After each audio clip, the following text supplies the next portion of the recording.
Hey guys, tonight we're talking about bread. Not the modern kind that deflates when you look at it wrong, but the medieval kind.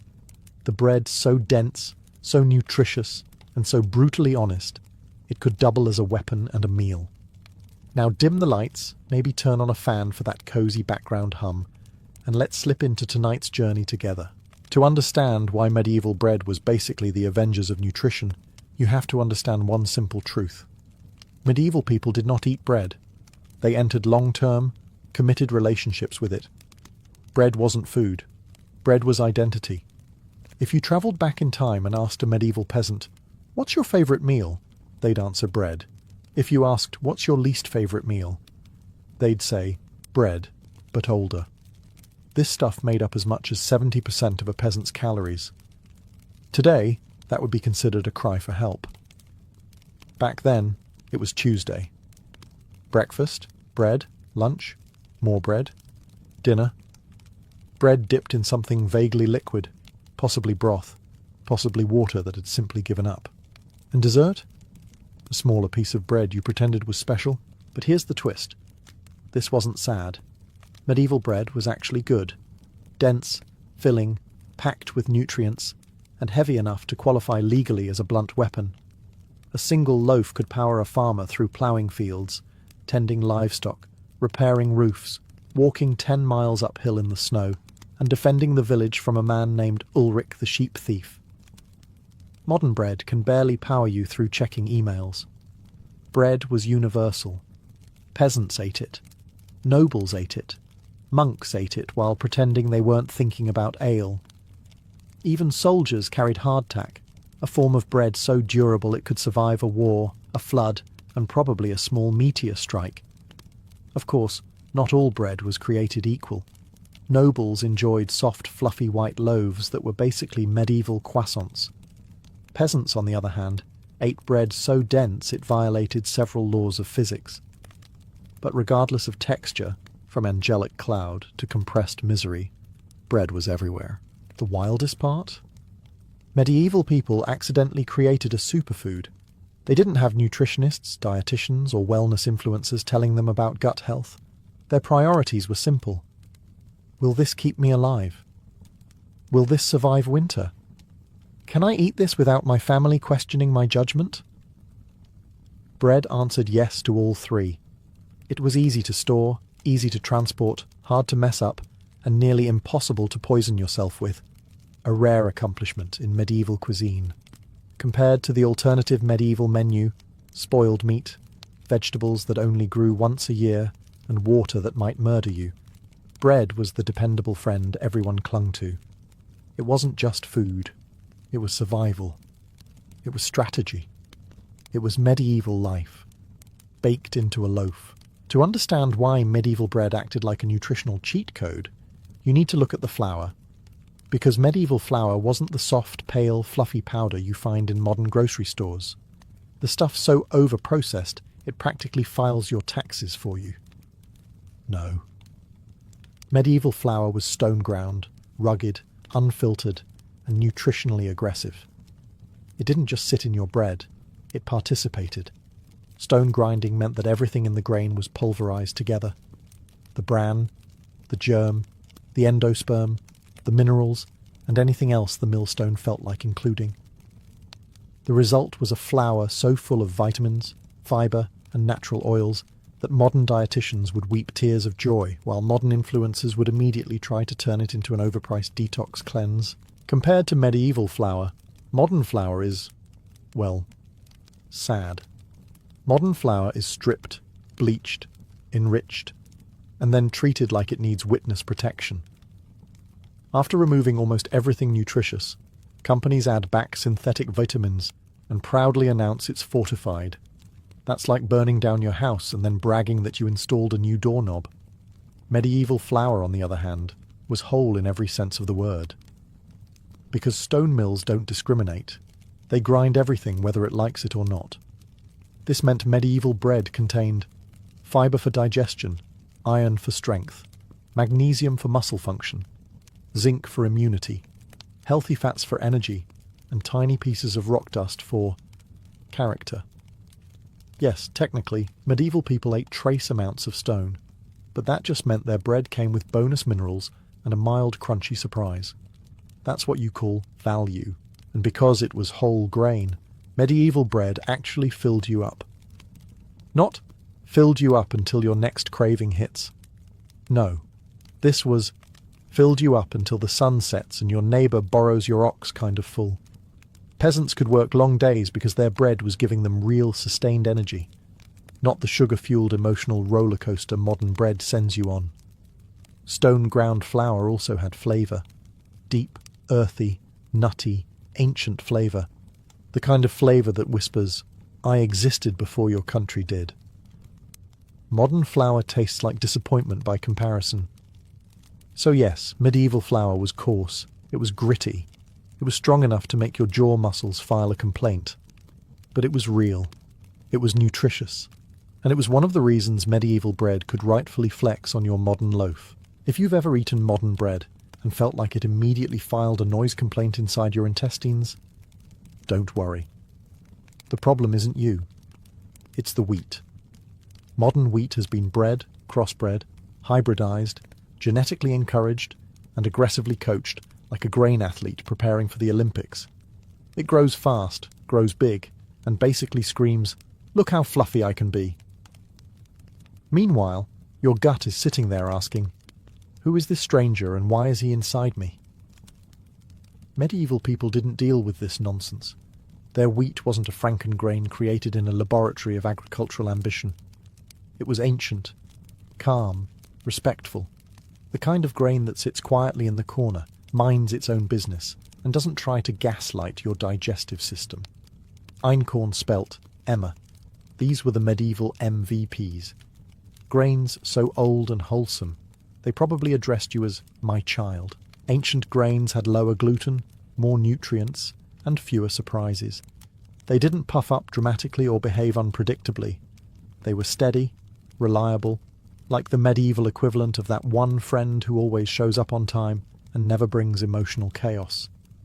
Eating these grains didn't trigger bloating, fatigue, or that existential dread that modern bread sometimes instills after 2 bites. Modern wheat, on the other hand, has been bred for one purpose: productivity. It produces enormous yields, enormous loaves, and enormous digestive complaints. This stuff has more gluten than a Renaissance banquet. Medieval people would take one look at a modern sandwich loaf and ask, "Why does it look like it's filled with air and lies?" Ancient grains also grew in soils that didn't know the meaning of mercy. Poor, rocky, unforgiving earth-shaped grain that had backbone, literal backbone. Modern wheat collapses emotionally if it doesn't get perfect irrigation and ideal weather. Medieval wheat grew anywhere, like a stubborn weed with a strong work ethic. And when baked into bread, ancient grains produced loaves with personality. Heavy, hearty, nutritious, and proudly dense enough to double as home security if thrown accurately. These were not soft, fluffy, cloud-like slices. These were edible bricks of strength that told your body, "You're welcome." Medieval people thrived on this stuff. Their guts embraced it. Their bodies ran on it. Their teeth occasionally questioned it, but even they adapted. Modern bread leaves you tired. Medieval bread left you ready to wrestle a goat, plough a field, and still complain about taxes afterward. If you've ever proudly announced, "I bake sourdough now," congratulations. You have successfully recreated what medieval people did out of pure necessity. 0 Instagram posts, and absolutely no emotional support from Pinterest. Medieval bakers didn't choose sourdough because it was rustic or artisanal. They chose it because that was the only option available. Instant yeast did not exist. Packets of active dry yeast did not line medieval market stalls like magical packets of bread optimism. Instead, medieval people relied entirely on wild fermentation, a polite term for nature is in charge, and we hope it's feeling cooperative today.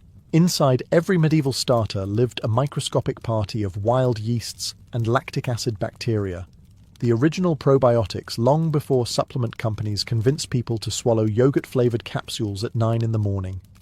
These microbes feasted on flour and water, multiplied like gossip in a small village. and transformed the dough into something alive, bubbling, and ready to bake. This slow, natural fermentation was a biochemical miracle disguised as a kitchen chore. As the dough sat for hours, or sometimes overnight, the microbes got to work breaking down gluten, reducing bitterness, neutralizing phytic acid, and making nutrients more available. In simple terms, they did the digestive heavy lifting before the bread even entered your mouth. All you had to do was chew it without breaking a tooth.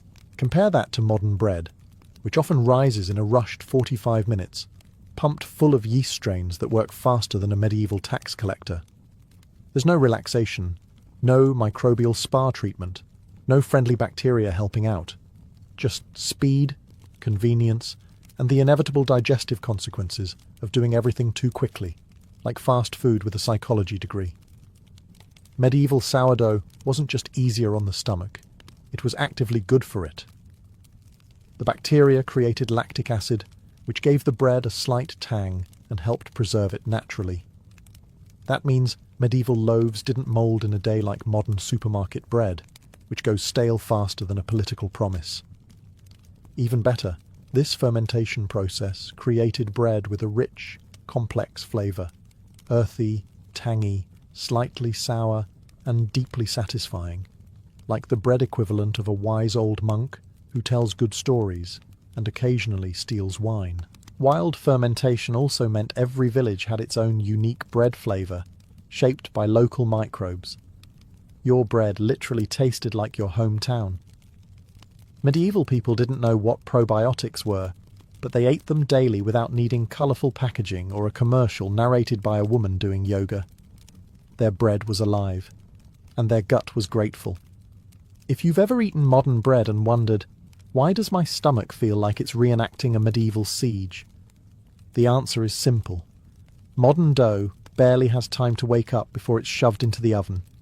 Today's bread rises in under an hour, sometimes under 20 minutes. That's not fermentation. That's bread speedrunning. It's the culinary equivalent of cramming for an exam and hoping the professor doesn't ask real questions. Medieval dough, however, had time. Long, luxurious spa retreat levels of time. 8, 12, sometimes 20 hours of slow fermenting, bubbling, resting, and contemplating the meaning of life. This was not rushed bread. This was dough that had been spiritually awakened. The science, which medieval people didn't know but benefited from anyway, is beautiful.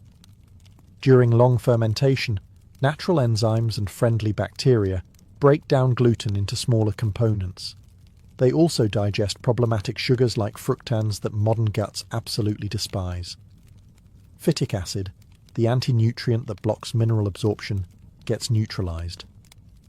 Essentially, the dough becomes more and more digestible, more nutritious, and less likely to stage an uprising inside you. In other words, medieval bread was pre-digested. Not in a weird way. In a helpful, your stomach barely has to do anything way. By the time it reached your digestive system, it was practically waving a little flag that said, "Relax. I've already handled it." Modern bread says the opposite. It looks at your intestines and says, "Good luck, champ," then sprints away. You can imagine the difference in how people felt. Medieval peasants weren't sitting around clutching their stomachs after eating bread. They weren't Googling gluten intolerance symptoms. They weren't debating sourdough versus gluten-free diets in candlelit cottages. They ate their bread, went back to ploughing fields, lifting hay bales, and doing 12-hour days of physical labour without collapsing dramatically like a character in a Victorian novel. The long fermentation also improved flavour. Medieval bread tasted complex, sour, nutty, deep, like the kind of bread that sits you down, looks you in the eyes, and tells you the story of how it survived the winter of 1400-something. Modern bread tastes like air. Soft, suspiciously sweet air. And here's the kicker. Long fermentation naturally preserved bread. It stayed fresh for days, weeks if dried. It didn't need preservatives, additives, or ingredients that sound like prescription medication. Medieval bread wasn't just food. It was a chemically balanced, gut-friendly marvel, made by accident and perfected through patience. If medieval bread was a slow, thoughtful, handwritten letter, modern bread is a text message typed in a hurry with autocorrect turned on. It's fast, convenient, widely available, and deeply questionable. The biggest difference between medieval bread and modern bread comes down to one uncomfortable truth. Modern bread is basically fast food wearing a healthy Halloween costume. Let's start with fermentation time, or rather the lack of it. Modern industrial bread doesn't ferment, it rushes. Factories use turbocharged commercial yeast that inflates dough in record time, the way a politician inflates promises during election season. While medieval dough sat around all day relaxing like a monk in silent meditation, modern dough gets maybe 15 minutes before someone screams, "Bake it." This creates bread that's fluffy, yes, but it's fluff built on shortcuts. Like a mattress made of marshmallows, it feels impressive until you realize your spine hates you. Then there are the additives. Medieval bakers used 3 ingredients: flour, water, salt. Modern bread companies see that list and say, cute. Here are 27 more for no reason. Emulsifiers, conditioners, bleachers, sweeteners, stabilizers, all working together like a corporate board meeting inside your loaf. Today's bread isn't baked, it's manufactured. It has the vibe of a food item that legally qualifies as bread, but spiritually identifies as packing foam. Consider shelf life. Medieval bread went stale in days because it was real. Modern bread can sit untouched for a week, a month, or possibly until the next ice age without changing shape. That's not bread. That's a science experiment that made it to production. If medieval peasants saw modern sliced bread sitting on your kitchen counter, looking suspiciously youthful, they'd assume dark sorcery. Even the flour is too modern for its own good. Highly refined white flour has been stripped of fibre, nutrients, personality, and any trace of relevance. Companies fortify it with synthetic vitamins, hoping you won't notice they removed all the real ones first. It's like stealing your wallet and then handing you a coupon as an apology. And don't even get started on the hidden sugar. Modern bread is weirdly sweet, like it's trying to trick your body into thinking it's dessert. Medieval bakers would take one bite and say, "Why does this taste like someone panicked halfway through the recipe?" When you add everything together, the speed, the additives, the engineered sweetness, the artificial softness, you end up with something that resembles bread, but behaves more like an edible imposter. Modern bread fills your stomach. Medieval bread fueled your existence. One of the great joys of researching medieval bread is discovering that it contained exactly 3 ingredients: flour, water, and salt. That's it. End of list. No footnotes, no chemistry exam, no fine print warning you about allergens, stabilizers, conditioners, or ingredients that sound like they were invented in a villain's laboratory. Medieval bakers kept things simple because, frankly, they didn't have much else to work with, and the bread was better for it. Now compare that to a modern loaf from the supermarket. If you flip it over and read the ingredient label, you will find a paragraph, not a list, a paragraph, of mysterious substances that would make a medieval monk clutch his rosary in horror. You get things like calcium propionate, ascorbic acid, monoglycerides, DATEM, azodicarbonamide, which, by the way, is also used in yoga mats. Yes, there is a non-zero chance your bread and your gym floor share an ingredient. Medieval peasants may have been cold, muddy, and smelling faintly of livestock, but at least their bread wasn't made of exercise equipment. These additives are included for a reason, of course. They make bread softer, springier, sweeter, lighter, taller, more obedient, more shelf-stable, and less likely to collapse emotionally under pressure. Industrial bread companies treat dough like a badly behaved pet that needs training. Sit, stay, don't mold, don't sag, don't crumble.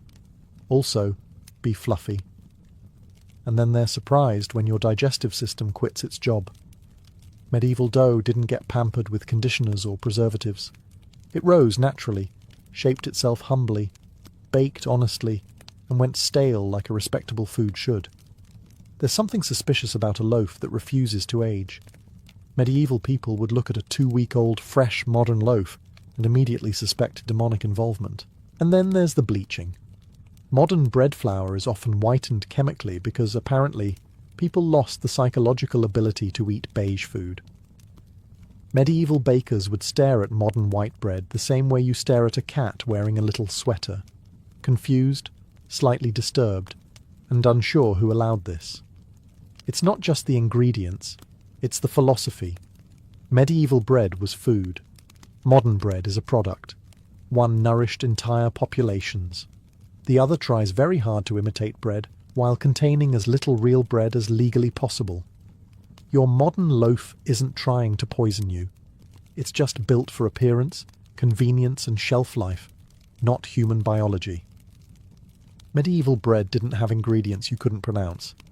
Modern bread sometimes has ingredients scientists struggle to explain. If you've ever eaten a slice of modern bread and felt like your bloodstream immediately turned into a sugary theme park ride, congratulations. You've experienced the glycemic roller coaster. Modern bread hits your blood sugar so fast, your pancreas has to file a complaint. The energy spike is dramatic, chaotic, and short-lived, followed by a crash so hard you start questioning your life choices. Medieval bread didn't do this. Medieval bread was slow, steady, and sensible. The bread version of a responsible adult wearing practical shoes. Thanks to whole grains, fibre, long fermentation, and minimal processing, medieval bread digested gradually. Energy was released over time, not dumped into your system like a bucket of glucose confetti. Picture a medieval peasant eating bread in the morning. They didn't get a sugar rush. They didn't get a crash. They didn't get hangry at 11 o'clock and threaten violence over a missing snack. They got stable, sustained energy that powered them through ploughing fields, harvesting crops, hauling firewood, and other impressive feats of physical labour that would send modern office workers directly to HR. This wasn't magic. It was simply chemistry that hadn't been messed with yet. The bran and germ in medieval flour acted like natural speed bumps, slowing digestion and flattening the glucose curve. Fibre forced the body to take its time. Fermentation broke down sugars before the bread even touched your tongue. The result? A loaf that treated your bloodstream like a calm, polite guest. Modern bread, however, comes at your body like a medieval battering ram. The refined flour contains almost no fibre, meaning the glucose hits your bloodstream with all the subtlety of a cat knocking things off a shelf. Breakfast becomes a sprint, followed by a slump, followed by caffeine, followed by regret. Medieval peasants didn't know what glycemic index was. They didn't have charts, nutritionists, or influencers shouting at them through ring lights. They just knew that after eating their bread, they could work without collapsing dramatically on the barn floor. The difference is obvious. Medieval bread supported your metabolism. Modern bread tries to hijack it, and the consequences show. Today, millions struggle with blood sugar spikes, energy crashes, insulin resistance, and cravings created by foods designed for profit, not physiology. Medieval bread nourished. Modern bread negotiates with your bloodstream like a shady merchant selling questionable potions. In the great battle of glucose control, medieval bread remains undefeated. Here's the funniest part about medieval bread. Medieval people had no idea why it worked so well. They didn't know what gut bacteria were. They didn't know about microbiomes, digestive enzymes, or probiotics. They didn't even wash their hands consistently. But somehow, their bread was a daily gift to their digestive system. Total accident, zero research, no health gurus. Just microbes doing their thing while peasants tried not to starve. The secret? Wild fermentation. Every medieval sourdough starter was a tiny civilization of bacteria and yeast, bubbling away like it was paying rent. These cultures weren't sterilized or purified. They were alive, chaotic, and surprisingly friendly to the human gut. When medieval people ate their bread, they were eating living organisms that helped break down food, regulate digestion, and keep harmful bacteria in check. They weren't eating probiotics. They were eating actual life, sprinkled on top of centuries-old milling techniques. Modern bread, in comparison, is sterile, deactivated, comically lifeless. Most supermarket loaves have the microbial diversity of a desert rock. Your gut looks at modern bread and says, okay, but where's the team? Instead of delivering beneficial bacteria, modern bread offers little more than empty starch and a 2 p.m. energy crash. Medieval bread also carried beneficial acids produced during fermentation, lactic acid, acetic acid, and other compounds that gently lowered stomach pH and encouraged good digestion. These acids slowed carbohydrate absorption and supported healthy gut flora. Medieval people didn't know any of this. They just knew their bread didn't give them stomach cramps and existential dread. And let's talk fibre. Medieval bread was loaded with it. Stone-ground flour didn't remove the bran or germ, meaning every bite delivered a high-fibre punch directly to the intestines. Modern bread? It has so little fibre it should legally be classified as a decorative sponge. Fibre fed the good bacteria, kept digestion regular, and gave medieval guts a robust resilience. Modern microbiomes can only dream about. Even mould, yes, mould, behaved differently. Medieval bread staled naturally. When it finally moulded, it grew harmless. Natural moulds, not the toxic industrial kind that develops on preservatives-packed loaves today. Medieval people simply dried stale bread into rusks, or soaked it in broth until it became edible again. Waste not, want not, especially when your bread is busier improving your gut health than your doctor is. So yes, medieval bread was messy, rustic, and occasionally crunchy in places you didn't expect. But your gut loved it. Modern bread? Your gut tolerates it. The same way medieval peasants tolerated winter. If you've ever wondered how medieval people managed to haul stones, swing axes, carry livestock, climb battlements, dig trenches, thresh grain, farm fields, fight wars, and walk everywhere without collapsing like dehydrated houseplants, the answer is surprisingly simple. Bread. Not modern bread, that would have knocked them out by lunchtime, but medieval bread, the nutritional equivalent of powering your body with a slow-burning furnace instead of a birthday candle. Medieval peasants were not nibbling delicate croissants or artisanal brioche. They were consuming dense, whole-grain loaves that weighed roughly as much as a modern dumbbell. One slice could keep you full for hours. 2 slices could power you through an entire day of manual labour. 3 slices, and you were basically invincible, unless the local lord raised taxes again. Bread was engineered by nature and accident, not factories. It delivered complex carbohydrates, the kind that release energy slowly and consistently, not the kind that send your blood sugar into orbit before dropping you into a mid-morning coma. Combined with all those minerals, healthy fats from the grain germ, fermentation-enhanced nutrients, and fibre, medieval bread was a complete meal disguised as a loaf. This meant medieval bodies were conditioned on a steady flow of real energy. Peasants didn't deal with the afternoon crash where you stare at your laptop begging for mercy. They weren't snacking every hour.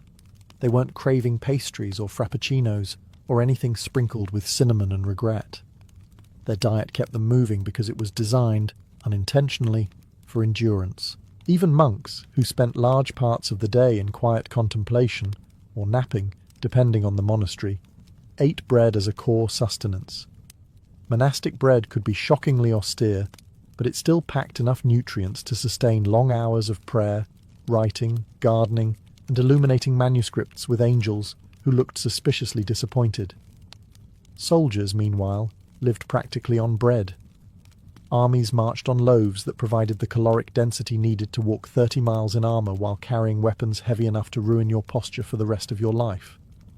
Bread was so essential to the medieval body that shortages led not only to hunger, but to literal uprisings.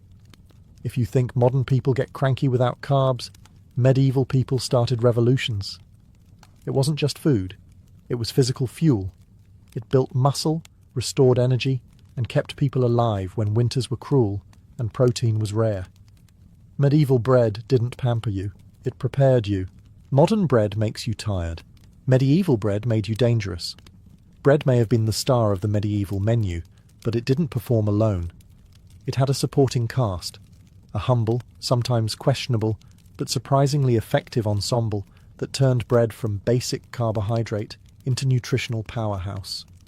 Medieval people weren't pairing their bread with ultra-processed deli meat or flavoured spreads with ingredient lists that look like cryptic spells. No, They ate bread the way nature intended, with simple foods that actually made sense. Take cheese, for instance. Medieval cheese wasn't the fluorescent, rubbery block you find in modern discount stores. It was real cheese, aged, tangy, dense, and powerful enough to knock you backwards if you weren't prepared. It delivered protein, fat, and calories. Paired with whole-grain, fermented bread, it created a nutrient combo strong enough to let a peasant walk 15 miles before breakfast without complaining. Modern people whine when the Wi-Fi goes out for 10 minutes. Then there was broth. Medieval broth wasn't the delicate, low-sodium liquid health influencers sip during fasts. It was whatever liquid you got from boiling bones, vegetables, herbs, or anything else not nailed down. It was fatty, savoury, and often the only hot thing on the menu during winter. Bread dipped into medieval broth softened into a nutritious, warm porridge-like meal that filled stomachs and revived spirits. It was the medieval version of comfort food, minus all the existential guilt. Beans were another common partner. Rich in protein and fibre, beans made bread even more effective as a daily staple. Together, they formed a nutritional duo so successful that entire populations survived off them. Imagine telling a medieval peasant that modern humans voluntarily avoid carbs and legumes. They would assume you'd been cursed. Even ale played a role. Yes, ale. Not the modern, ultra-hopped liquid bragging contest, but low-alcohol, nutrient-rich medieval ale made from barley and yeast. It was safer to drink than water, provided calories and paired with bread so naturally that monks practically wrote hymns about it. Bread plus ale was the medieval equivalent of peanut butter plus jelly, except it kept you alive and mildly buzzed.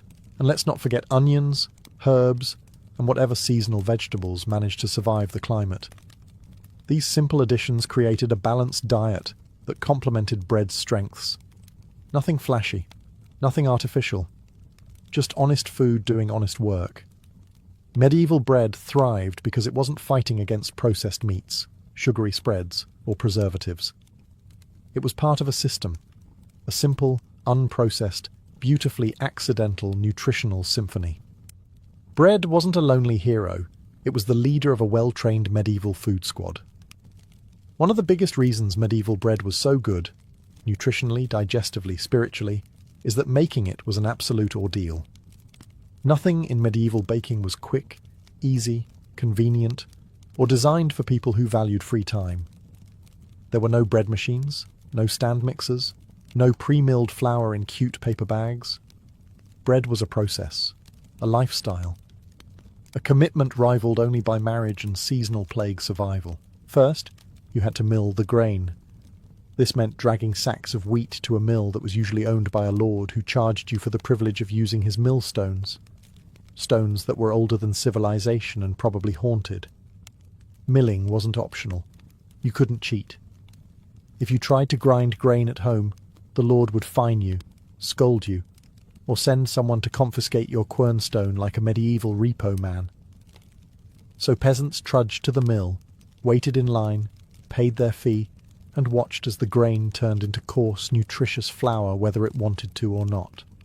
Then came kneading, by hand for long periods, using muscles most modern people didn't know they had.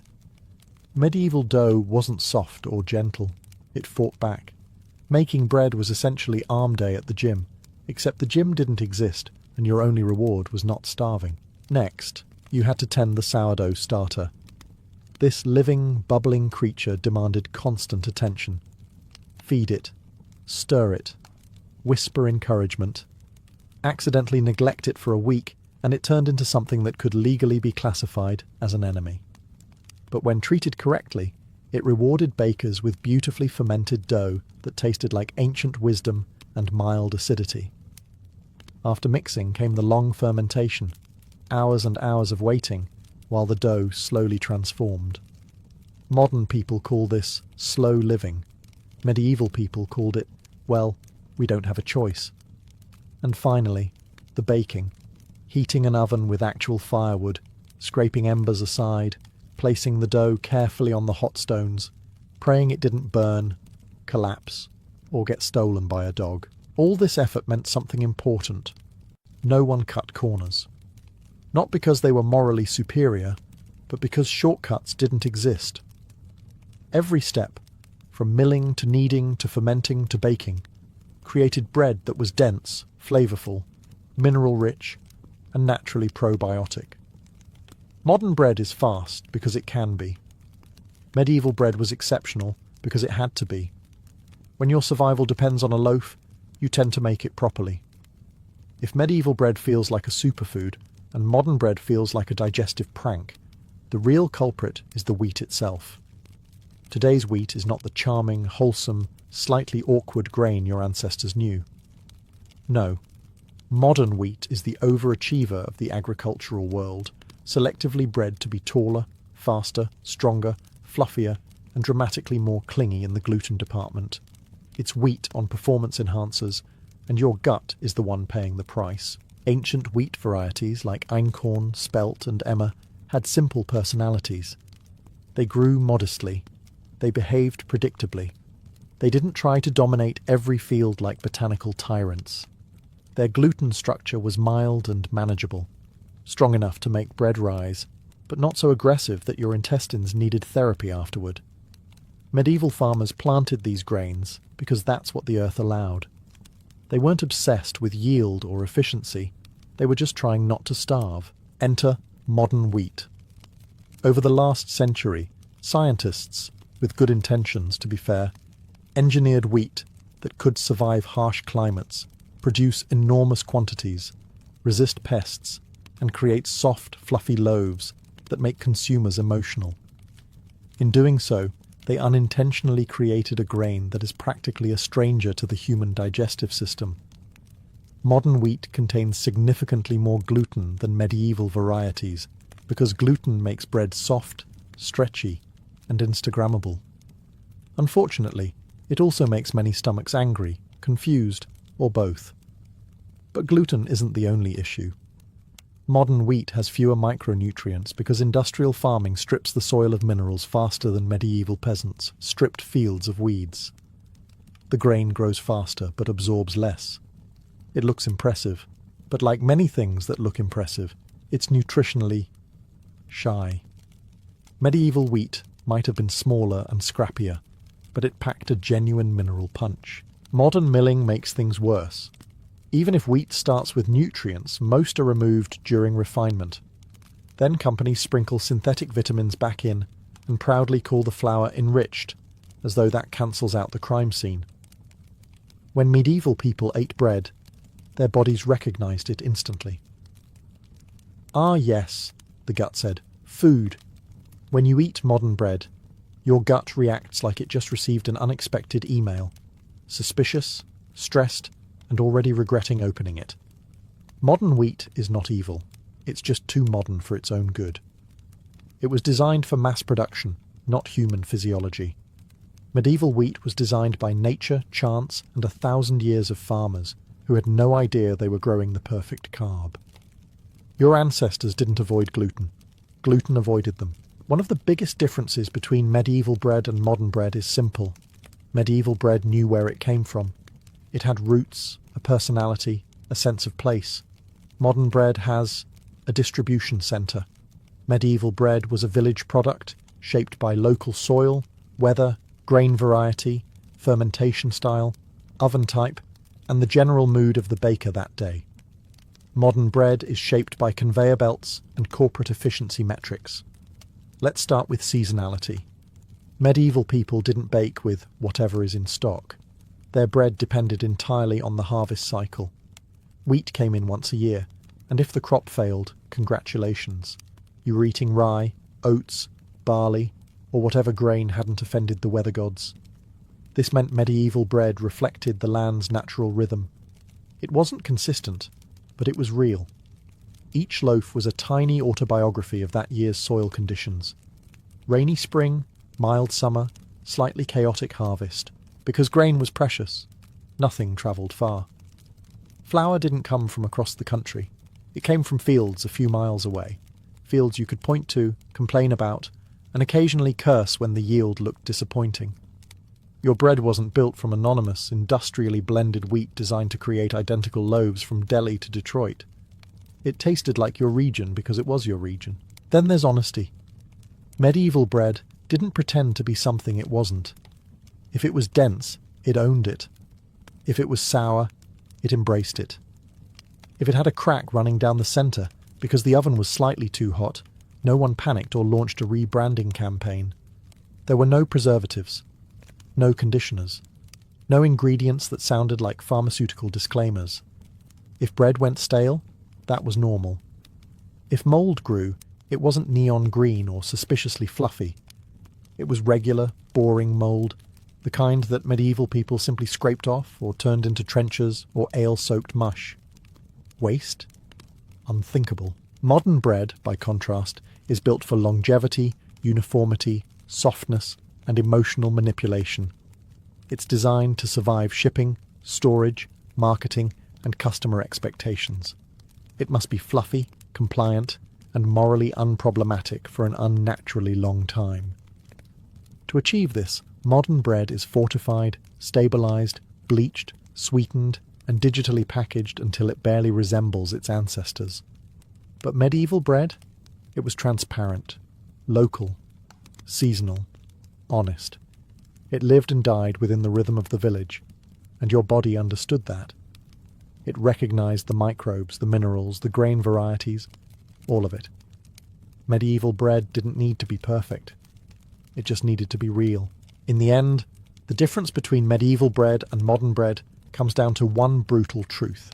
Medieval bread knew exactly what it was, and modern bread is still trying to figure that out.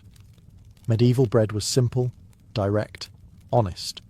The nutritional equivalent of a blunt, hard-working farmer who rises before dawn, lifts boulders for fun, and speaks in complete, emotionally stable sentences.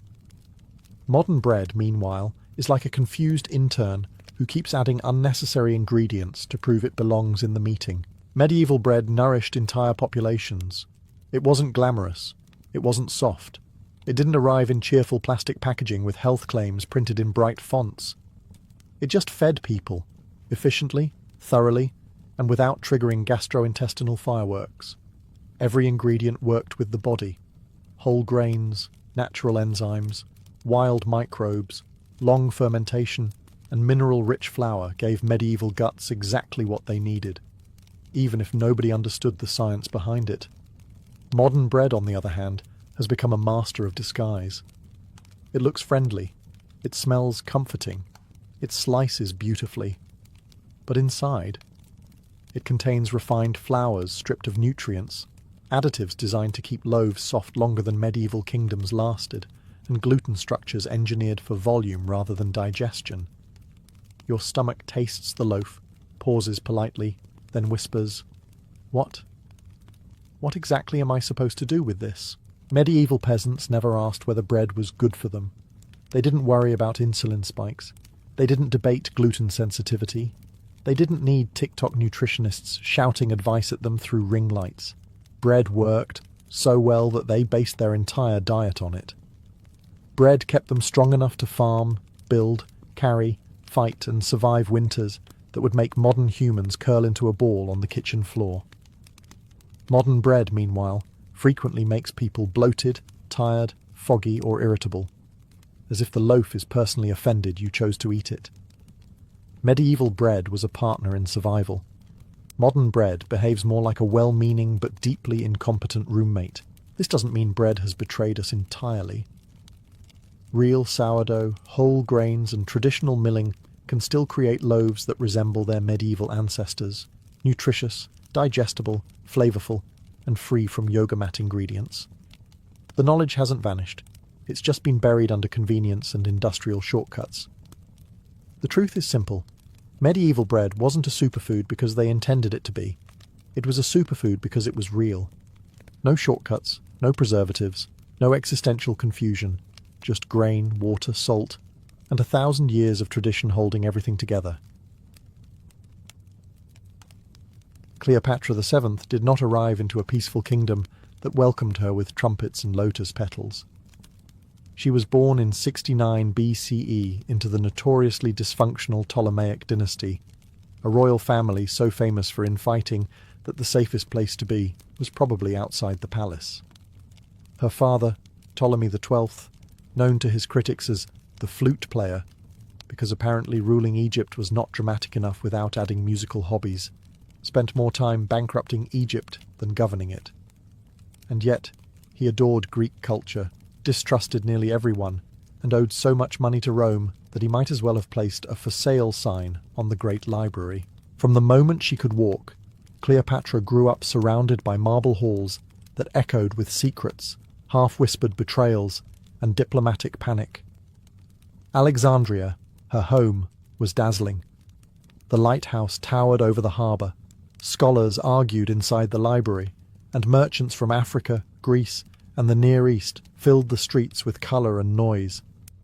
But behind all that brilliance, the palace itself was a snake pit, sometimes literally, depending on which sibling had access to venom that day. What separated Cleopatra from the rest of her family was her mind. While other royals were content being decorative, Cleopatra studied. She listened. She learned Egyptian, something no Ptolemy before her had bothered to do, which already made her more connected to her subjects than any co-ruler in a century. She pushed herself through philosophy, mathematics, politics, and languages. By her teenage years, she could converse in 9 tongues, meaning she could charm foreign envoys, interrogate traitors, and shut down arguments without needing a translator to soften her insults. But her early years were shaped by more than education. Egypt was weakening. Famine loomed. Rome's shadow stretched across the Mediterranean, and Ptolemy XII was so desperate to stay on Egypt's throne that he practically begged Rome for protection. Every favour he requested came with a Roman price tag: a heavier tax, a new debt, another political humiliation. Cleopatra watched her father bend, bargain, and occasionally run for his life. And so, long before she wore a crown, Cleopatra learned a truth that defined her legend. Egypt would survive only if its ruler could outthink every rival. Even as a child, she understood her future would demand cunning, not comfort. By the time Cleopatra VII entered her early teens, she had already mastered the most essential skill for any Ptolemaic royal: staying alive long enough to reach adulthood. The palace at Alexandria might have looked serene from the outside: gleaming columns, libraries, incense drifting through sunlit courtyards. But inside it operated with the energy of a shark tank disguised as a family reunion. Every sibling was a potential rival, every advisor had a hidden agenda, and every banquet could, in theory, be your last. Cleopatra learned to read a room the way other teenagers read gossip scrolls. Her siblings, especially, were less family and more future problems. The Ptolemies had a proud tradition of sibling rivalry, usually ending with poison, daggers, or someone mysteriously drowning in the Nile after a relaxing evening boat ride. Cleopatra understood this history well, not because she read it in a textbook, but because the adults around her constantly reenacted it. And so she adapted. She learned when to speak boldly and when to remain silent. She learned which servants were loyal, which eunuchs carried information, and which corridors echoed with the footsteps of people she should avoid. Her primary competitor was her father's favoured child, her brother, Ptolemy XIII. Younger than her, pampered, and surrounded by tutors who convinced him the universe orbited around his golden sandals, he grew up believing leadership was his birthright. Cleopatra, on the other hand, was raised on observation, study, and strategy. While he practiced royal strutting, she practiced statecraft. But Cleopatra's greatest challenge wasn't her siblings. It was Egypt's collapsing stability. The economy strained under debt. Rome's influence grew heavier by the month. Grain shortages sparked unrest. Her father's ministers scrambled to keep the kingdom from fracturing, and Cleopatra watched every moment from behind carved doors and curtain veils. She saw how quickly alliances shifted, how bribes worked better than laws, and how a king's authority depended less on divine right and more on political agility. These years forged her instincts. When a diplomat flattered too easily, she recognized manipulation. When a noble hesitated, she detected fear. When her father exiled opponents, She studied the reasons and the consequences. The palace was her school, and its chaos her curriculum. By the time she reached 14, Cleopatra wasn't just a daughter of the king. She was a contestant in a dangerous game where the prize was Egypt, and the penalty for losing was annihilation. Cleopatra VII's teenage years coincided with one of the worst crises Egypt had faced in generations, a devastating famine triggered by the Nile's failure to flood. For most ancient civilizations, drought was bad. For Egypt, whose entire agricultural system depended on the river's annual rise, it was catastrophic. Grain fields shriveled, hunger spread, and food prices soared so high that even aristocrats began hoarding like anxious squirrels. And all of this unfolded while Cleopatra was barely old enough to vote in a modern student council. For a princess in her mid-teens, this was not just a natural disaster. It was political training in disguise. She watched how quickly order dissolved when food disappeared. Crowds gathered outside palaces demanding grain. Merchants were accused of price gouging. Temples struggled to perform rituals because offerings were scarce. Everything from public morale to the monarchy's legitimacy hung by a thread woven from whatever harvest survived. While Ptolemy XII panicked, blamed officials, and sent desperate messages to Rome asking for assistance, and presumably forgiveness for the previous assistance he already owed them money for, Cleopatra paid attention to the mechanics of survival. She studied the grain reserves, the trade routes, and the laws regulating bread distribution. She learned which cities could still import grain from abroad and which regions were buckling under starvation. Instead of retreating into luxury, she observed the suffering of ordinary Egyptians and the failings of her dynasty. This disaster taught Cleopatra something profound. The monarchy could not simply rely on divine titles or ancient rituals. A ruler had to act, adapt, and, when necessary, outmaneuver the chaos the gods sent. More importantly, she realized that Egypt's stability was fragile. All it took was one failed flood, one bad political decision, or one Roman intervention for the kingdom to collapse. The famine also hardened the emotional steel she would later wield as queen. Where another princess might have fainted or complained about grain shortages ruining palace feasts, Cleopatra sharpened her resolve. She saw how easily people turned on the throne when their children starved. She witnessed riots, heard rumors of rebellion, and understood the razor-thin line separating loyalty from revolt. These teenage lessons were not abstract. They became the foundation of her future rule. Long before she met Julius Caesar or commanded fleets, Cleopatra learned that a queen survives not through beauty or charm, but by confronting catastrophe with intelligence and unshakable control. By Cleopatra VII's mid-teens, one truth became painfully obvious. Egypt was no longer the master of its fate. Rome, ambitious, hungry, and inconveniently obsessed with Mediterranean domination, hovered over the kingdom like a vulture waiting for something to die. And unfortunately for Cleopatra's family, Ptolemy XII had a habit of making himself look deliciously vulnerable. Years before, he had secured his throne by charming Roman senators, emptying Egypt's treasury, and offering bribes so extravagant they could have funded their own minor empire. But Rome never did favours out of kindness. Every coin they accepted became a chain.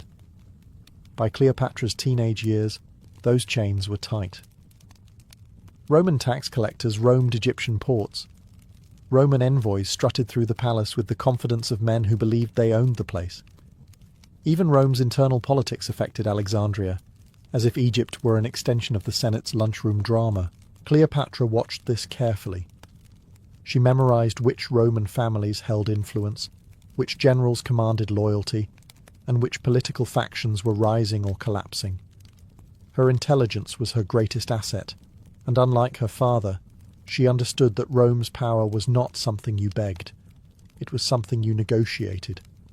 She realized that survival in this new world meant speaking Rome's language, understanding its ambitions, and when needed, outsmarting it without ever appearing to defy it. And yet Rome's presence didn't just shape diplomacy, it reshaped Egypt's internal politics. Any noble hoping to dethrone the king went running to Roman patrons. Every palace argument included at least one threat disguised as a friendly word from Rome. Cleopatra's siblings grew up believing Rome was a kind of divine force, part oracle, part bully, part distant father figure, who could grant or destroy kingdoms depending on his mood. For Cleopatra, this looming foreign influence was both a danger and an opportunity. While other royals feared Rome as a monstrous giant, she viewed it as a puzzle, one with moving pieces, hidden motives, and men whose egos were large enough to be weaponized. She understood that if Egypt was to remain independent, its ruler would need a sharper mind than any senator and more persuasive charm than any diplomat. These observations planted the seeds of her future alliances, strategies, and legendary partnerships. Long before she captivated Roman generals, Cleopatra learned how Rome thought, how it operated, and how it could be bent, not defeated but guided, by a ruler cunning enough to do it. Cleopatra VII was still a teenager when her world imploded spectacularly, because her father, Ptolemy XII, managed to anger nearly everyone simultaneously. Egyptian nobles despised him for draining the treasury. The populace hated him for famine and taxes. Even the priests, usually experts at pretending to like whoever sat on the throne, had run out of polite excuses. Eventually, Egypt did what Egypt always did when a Ptolemy misbehaved. It rebelled. The result? Ptolemy XII was forced into exile, fleeing to Rome to beg for help. Cleopatra, not yet queen and barely old enough to lead her own household, suddenly found herself watching her dynasty teeter like a drunk acrobat on a tightrope. Her older sister, Berenice IV, seized power in their father's absence, styling herself queen, and behaving with all the subtlety of someone who wanted the history books to remember her as the sister who caused the most chaos. For Cleopatra, this wasn't just political drama. It was a masterclass in what not to do as a ruler. While Berenice IV tried to legitimize her reign through force and spectacle, Cleopatra studied the consequences. She observed how nobles shifted allegiance, how foreign envoys reacted, and how quickly the people embraced any ruler who promised stability, regardless of competence. Teenagers usually learn life lessons like don't trust everyone, or don't overshare. Cleopatra learned how to survive a coup. During this period, she also learned the brutal mechanics of exile. Though she remained in Egypt while her father grovelled in Rome, she experienced firsthand the instability of being part of a dynasty that could evaporate overnight. Every letter from abroad carried rumours. Would Rome restore Ptolemy XII? Would they annex Egypt? Would Berenice IV execute her siblings? Cleopatra lived suspended between hope, fear, and strategy, but chaos did not crush her. It clarified her purpose. This was the moment she understood that royalty was not protection. It was a target. She realized that if she ever reached the throne, she would need Roman support, Egyptian loyalty, and enough intelligence to outplay both sides without losing herself in the process. These teenage years of upheaval shaped her into something the ancient world rarely saw, a royal who learned from disaster instead of repeating it. Cleopatra stepped out of this family storm not weakened, but sharpened. Ready for the throne fate was already steering toward her. When Cleopatra VII was around 15 or 16, the political tides abruptly shifted. Ptolemy XII, after spending his exile wandering Rome with the desperation of a man trying to return a very overdue library book, finally convinced the Romans to restore him to Egypt's throne. Of course, convince is a generous term. He essentially paid Julius Caesar and Pompey enough gold to make an entire Senate shrug and say, "Fine, go get your kingdom back." Rome sent troops, Berenice IV resisted, and the result was violent, decisive, and tragic. Berenice was executed, and the flute-player king returned home shaking but victorious. Cleopatra watched this entire restoration from the inside, and it taught her more about realpolitik than any tutor ever could. She saw firsthand that Rome did not act out of loyalty or ideology, it acted out of profit. She saw how quickly soldiers could alter a nation's fate, and she saw how fragile royal legitimacy was. One moment her sister ruled with ambition, The next, her name was erased from every inscription. But Cleopatra also gained something during this return: opportunity. Ptolemy XII owed Rome more money than he could ever repay, and needed absolute control over Egypt to keep the debts flowing. That meant he needed someone clever by his side, someone who understood politics, someone he could trust more than his remaining children, who, in fairness, did not have a great track record of loyalty. Cleopatra became that person. Teenage Cleopatra began attending councils, listening to petitions, and observing administrative decisions. Her father, exhausted from crisis and aging faster than his cosmetics could disguise, increasingly relied on her judgment. She learned how to assess grain shipments, evaluate legal disputes, and handle tax negotiations with regions already strained by famine. This was not ceremonial involvement. This was training for rulership. Alexandria's court also noticed. Officials whispered about the young princess who asked sharper questions than men twice her age. Foreign envoys reported that she was articulate, confident, and perceptive. Even Roman observers noted her intelligence long before they took an interest in her beauty. The restoration was brutal, costly, and politically humiliating for Egypt, but for Cleopatra it marked her ascent from royal daughter to political actor. She stepped out of the shadow of her siblings and into the machinery of power, readying herself for the throne she would soon share, then dominate. By the time Cleopatra VII reached 17, she was no longer just a princess observing politics from the sidelines. She was a force quietly shaping them. Her father, Ptolemy XII, was physically weakening and politically exhausted. Years of exile, debt, famine, and rebellion had drained him, leaving a kingdom held together by Roman intimidation and Cleopatra's growing competence. While her brother Ptolemy XIII was being groomed in name only for future kingship, Cleopatra was being groomed in reality. Her education intensified. She continued mastering languages, Egyptian, Greek, Aramaic, Latin, and others, because influence often depended on speaking to someone in their own tongue. She studied medicine to understand the rituals of healing. She studied rhetoric to sway advisors and generals. She studied philosophy to strengthen her own resolve. The result was a teenage royal with the intellectual arsenal of a seasoned statesman. But Cleopatra's training extended beyond the classroom.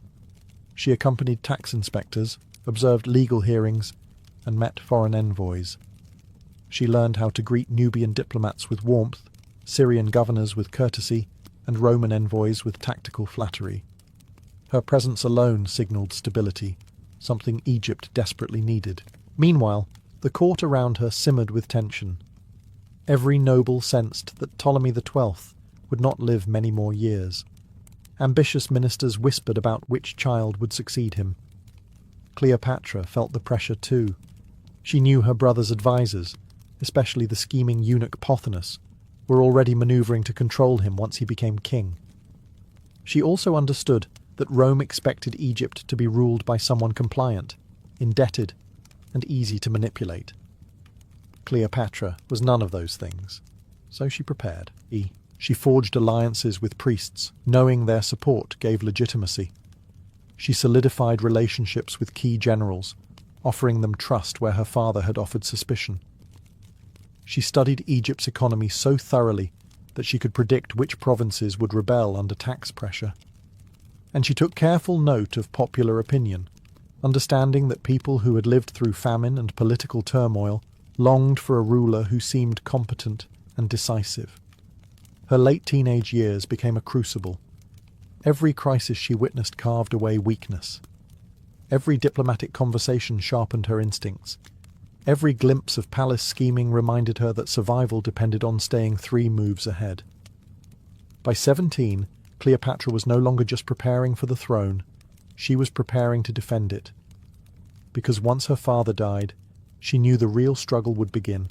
When Cleopatra VII was about 17, the moment she had been preparing for, dreading, calculating toward, and silently rehearsing, finally arrived. Ptolemy XII died. His reign had been a spectacular combination of debt, desperation, and diplomatic begging. but he left behind one undeniable legacy. He ensured Cleopatra would not face her fate alone. In his will, he named Cleopatra and her younger brother, Ptolemy XIII, as joint rulers of Egypt. A teenage girl and an even younger boy were now expected to steer one of the most important kingdoms in the Mediterranean. What could possibly go wrong? For Cleopatra, the announcement was both liberating and terrifying. She finally had the authority she had trained for, yet that authority came wrapped in danger. The moment she became queen, she inherited not only a throne, but also a kingdom fractured by famine, internal corruption, and Rome's suffocating influence. And standing beside her, quite literally fidgeting with the royal diadem, was her brother, a child surrounded by adults eager to manipulate him. The court reacted instantly. Advisors loyal to Cleopatra celebrated quietly, knowing she possessed the intellect and charisma to lead. Meanwhile, the entourage around Ptolemy XIII, most notably the ambitious eunuch Pothinus and the general Achilles, tightened their ranks. They had no intention of letting Cleopatra become the dominant ruler. They wanted a puppet king, not a queen with her own mind, her own alliances, and a talent for speaking multiple languages fluently enough to negotiate her way out of disaster. Cleopatra, however, refused to be overshadowed. She took immediate steps to assert herself. She appeared alone on coins, a bold move that signalled to Egypt and Rome alike which sibling held real authority. She addressed officials directly without filtering her commands through her brother. She met with foreign envoys personally, charming them in their own languages, and she began repairing Egypt's finances, reducing taxes in some regions, and stabilizing grain distribution. Her early actions revealed a truth that palace insiders already suspected. Cleopatra was not going to be a ceremonial co-ruler. She intended to govern. But her confidence also intensified resistance. Pothinus and his faction began plotting against her almost immediately, whispering to Ptolemy XIII that his sister sought absolute power. They painted her as dangerous, disobedient, and too independent for a proper royal woman. Cleopatra had taken the throne with brilliance and determination, but now the very talents that made her an extraordinary ruler would be used against her. The storm was coming, and her brother would soon become her greatest enemy. Cleopatra VII had barely settled into her role as queen when the storm she had been anticipating finally broke over her head. The faction surrounding her brother, Ptolemy XIII, guided by the ever-scheming Pothinus and supported by the ambitious general Achilles, decided that Egypt needed exactly one ruler, and preferably a male one they could control like a puppet on golden strings. Cleopatra, with her intellect, assertiveness, and refusal to be sidelined, was far too dangerous for their plans. The tension escalated quietly at first. Letters went missing. Cleopatra's political allies were reassigned or pressured. Royal decrees she issued were accidentally delayed. Foreign envoys found themselves redirected to Ptolemy XIII. Cleopatra recognized the signs. This was a political strangulation performed with velvet gloves, but she refused to fold. She confronted ministers, bypassed obstructive officials, and continued ruling with authority that made her brother's advisors sweat. Eventually, subtle sabotage wasn't enough for her rivals. They needed Cleopatra gone. The decisive blow came when Pothinus engineered a full political coup.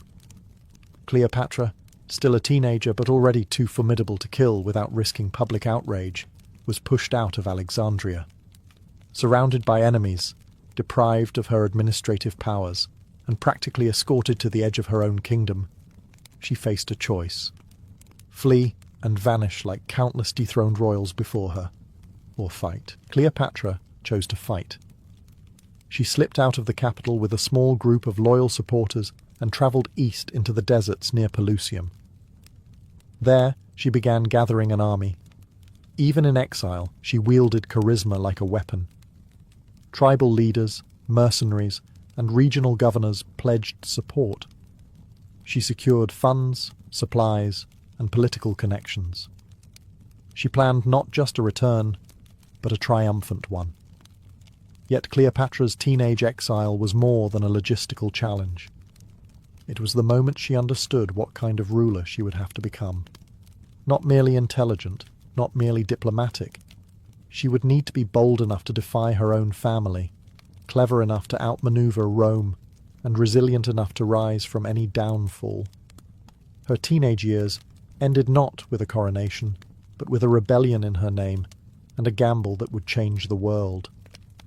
As she prepared to reclaim Egypt, a new force entered the region.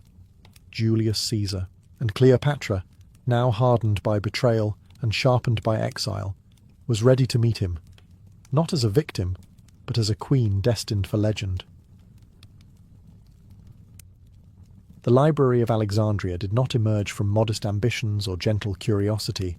It was born from a dynasty that wanted the entire world's knowledge stacked neatly on its shelves.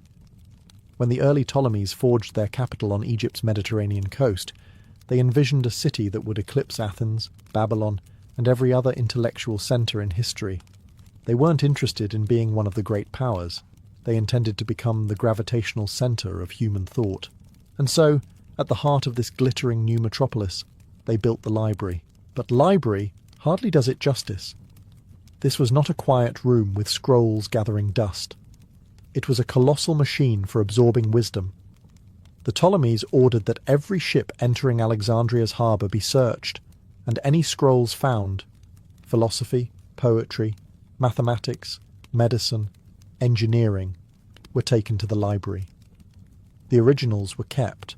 Copies were returned. Alexandria essentially invented state-sponsored intellectual theft, and did it with such elegance that the rest of the world almost admired the audacity. Inside the library's walls, knowledge was alive. Thousands of scholars lived, worked, debated, argued, and occasionally infuriated each other within its courtyards. They came from Greece, Egypt, Persia, Judea, North Africa, and beyond, drawn by the promise of endless scrolls and royal stipends. The library's mission was not simply to collect wisdom, but to refine it, categorize it, challenge it, and expand it. They wanted to understand how the heavens moved, how the human body functioned, how languages connected, and why the world behaved as it did. In many ways, it was the first research university ever created. Walking through its halls meant hearing theories in 10 languages, smelling ink drying on new scrolls, and witnessing discoveries that would shape centuries. Here, scholars mapped the stars, measured the earth with shocking accuracy, dissected texts from distant cultures, and wrote treatises that would echo across time. The library wasn't just a building, it was a statement, a declaration that Alexandria intended to rule not only through armies and wealth, but through knowledge. It was a monument to human curiosity, built by rulers who believed that wisdom itself was a form of power. But as magnificent as it was, the library's brilliance also made it fragile. Anything that shines that brightly inevitably casts a shadow, and many forces, from politics to war, would soon begin reaching for it. The Library of Alexandria did not simply gather scrolls. It gathered the brightest minds from every corner of the ancient world. It became a magnet for thinkers the way gold attracts thieves.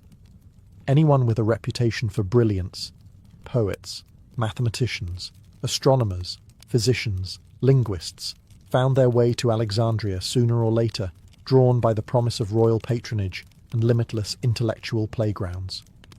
The library offered what no other institution could: time, resources, and freedom from the mundane burdens of survival.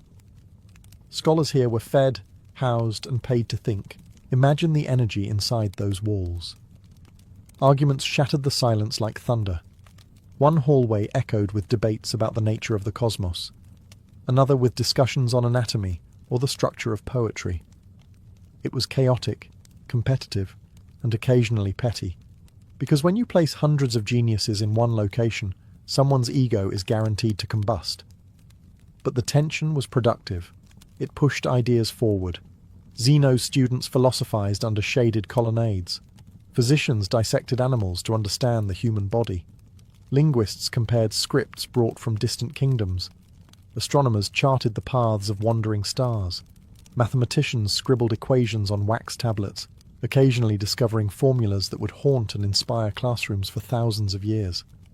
These scholars weren't merely reading the world's knowledge, they were expanding it. One of the library's most important innovations was collaboration. It dissolved borders. A Greek philosopher might debate theology with a Jewish scholar. An Egyptian priest steeped in hieroglyphic traditions might compare notes with a traveller from India. Knowledge flowed across languages and cultures, mixing like the currents of the Mediterranean itself. The library became a living conversation, one so vast and continuous that no single lifetime could contain it. This environment produced breakthroughs that modern science still respects. The circumference of the Earth was calculated with astonishing accuracy. The foundations of geometry were refined. Early theories of evolution, atoms, and planetary motion were recorded. Plays were analysed. Histories were compiled. Medical treatises pushed boundaries. The world had never seen such a concentrated, state-funded explosion of intellect. For centuries, kings built monuments to prove their power. Alexandria built mines, and yet, for all its brilliance, this intellectual paradise existed under constant strain. Greatness like this does not exist in a vacuum. It attracts admiration, envy, and eventually, danger. For now, the library flourished, but the seeds of its destruction were already being planted just beyond its shining walls.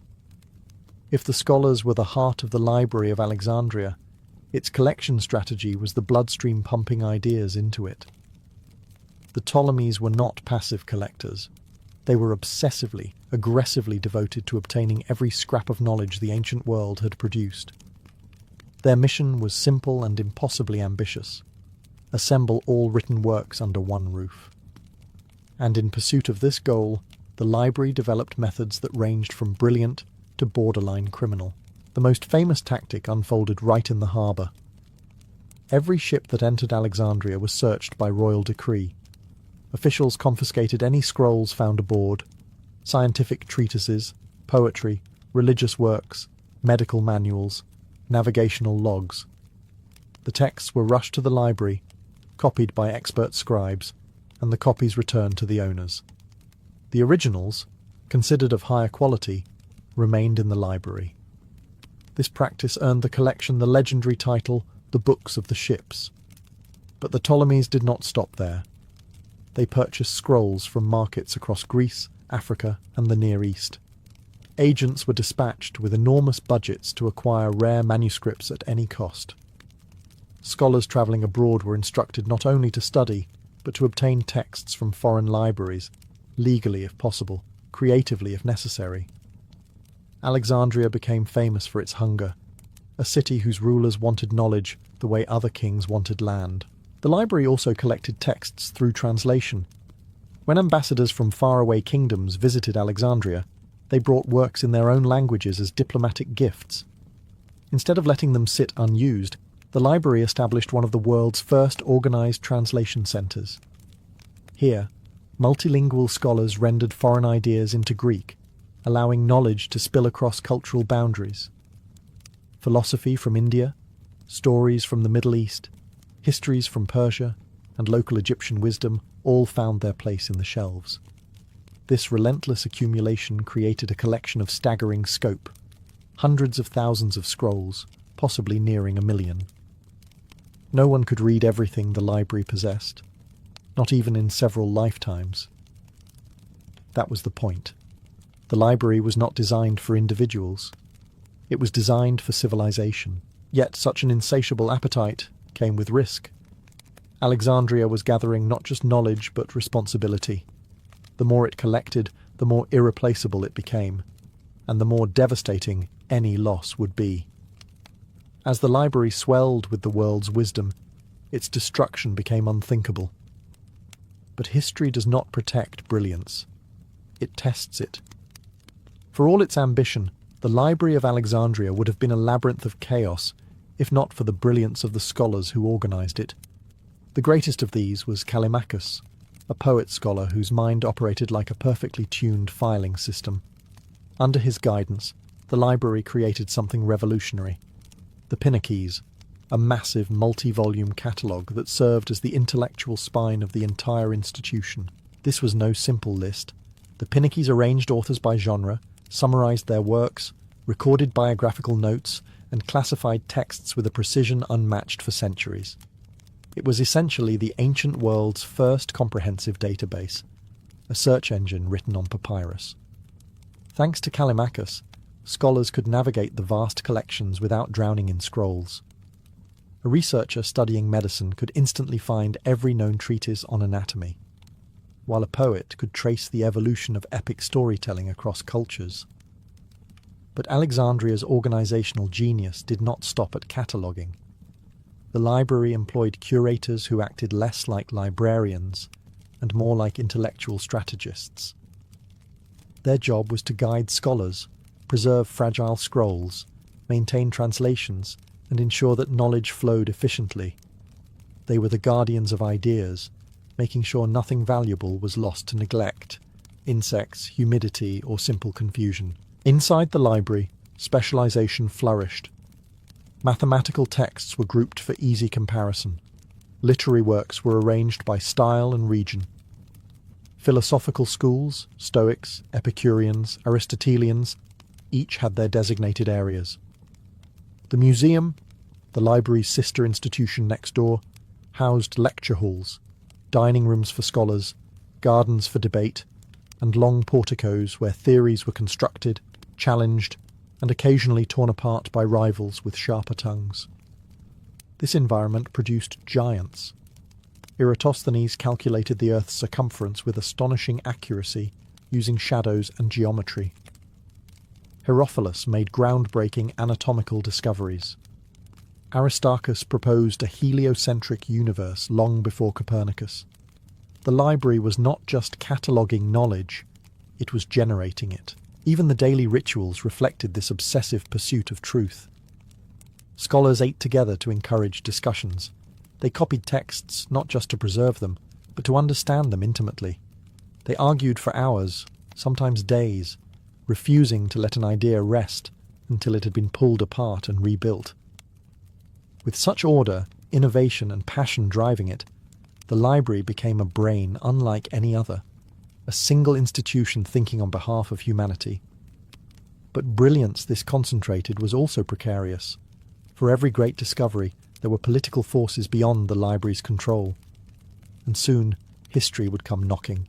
To understand the Library of Alexandria, you must understand the city that breathed life into it.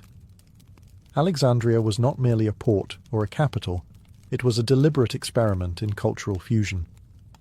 Founded by Alexander the Great and shaped by the Ptolemies, it blended Greek rationalism with Egyptian tradition, Persian scholarship, Jewish theology, African trade networks, and the restless energy of sailors arriving from every corner of the Mediterranean.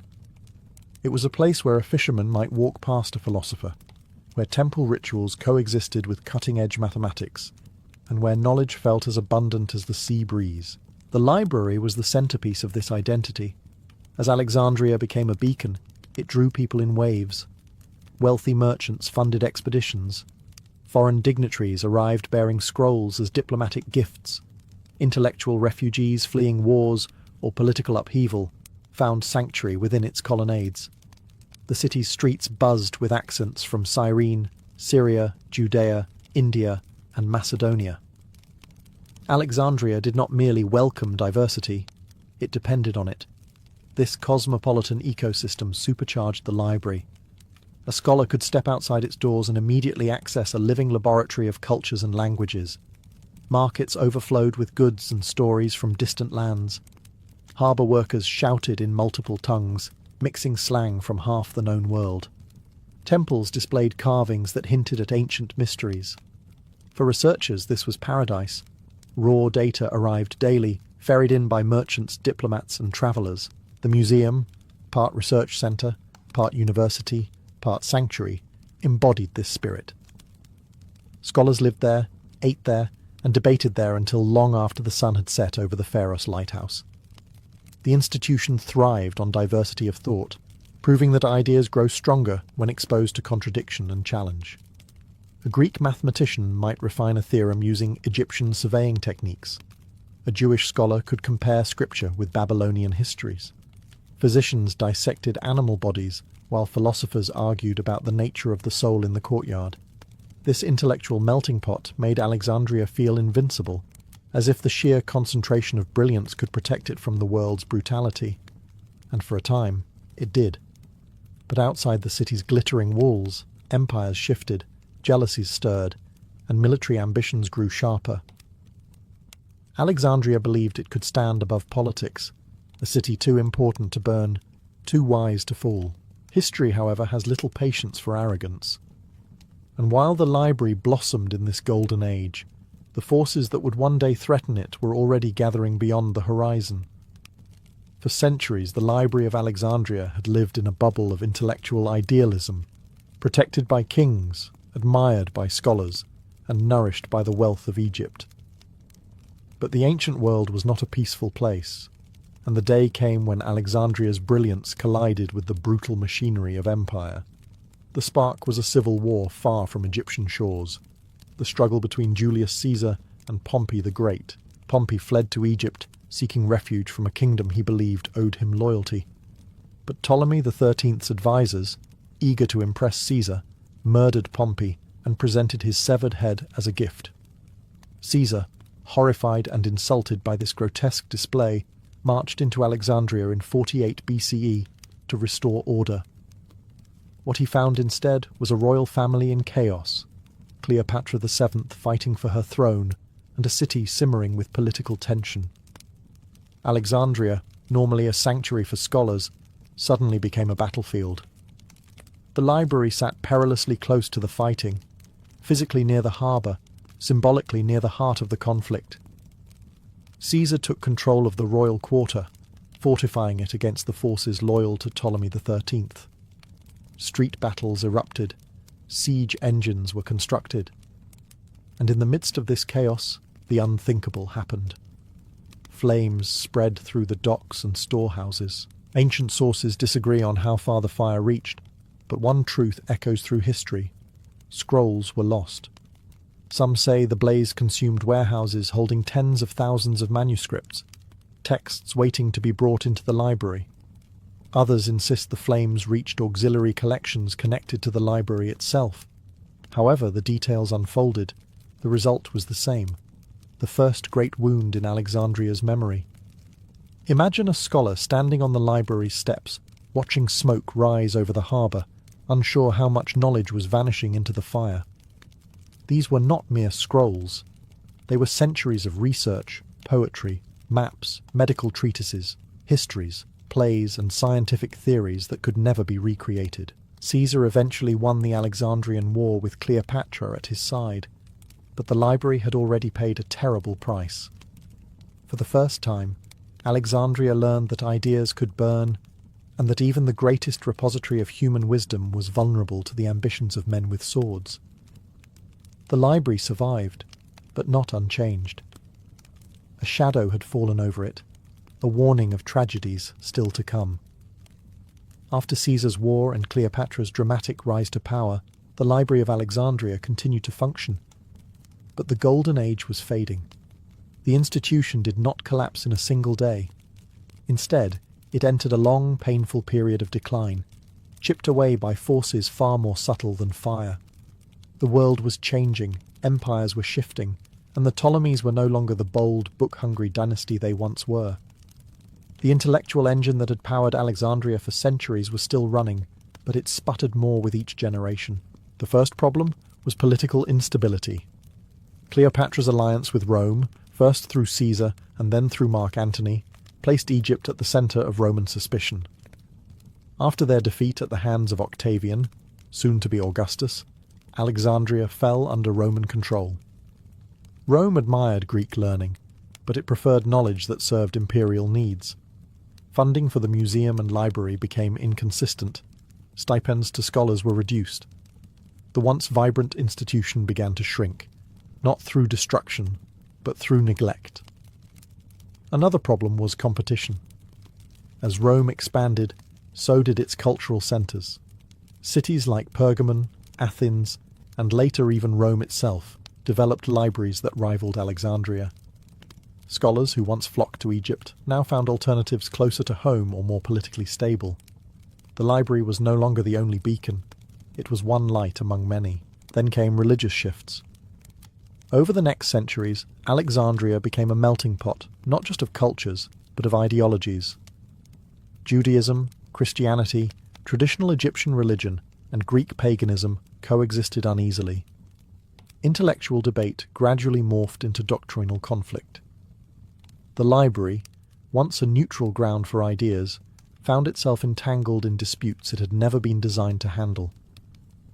Knowledge that had once been celebrated for diversity became suspect if it contradicted theology or political narratives. Even daily life in Alexandria changed. Economic pressures strained the city. Earthquakes damaged buildings. Trade patterns shifted. The library, which required constant copying and preservation to survive, suffered in periods of scarcity. Papyrus decayed. Scrolls went unrepaired. Entire collections were left vulnerable to time. Yet throughout this decline, individuals still worked to preserve what they could.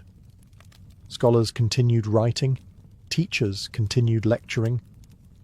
The library remained a symbol of what humanity could achieve, even as the world around it grew darker. The tragedy of Alexandria was not that it fell, it was that it faded.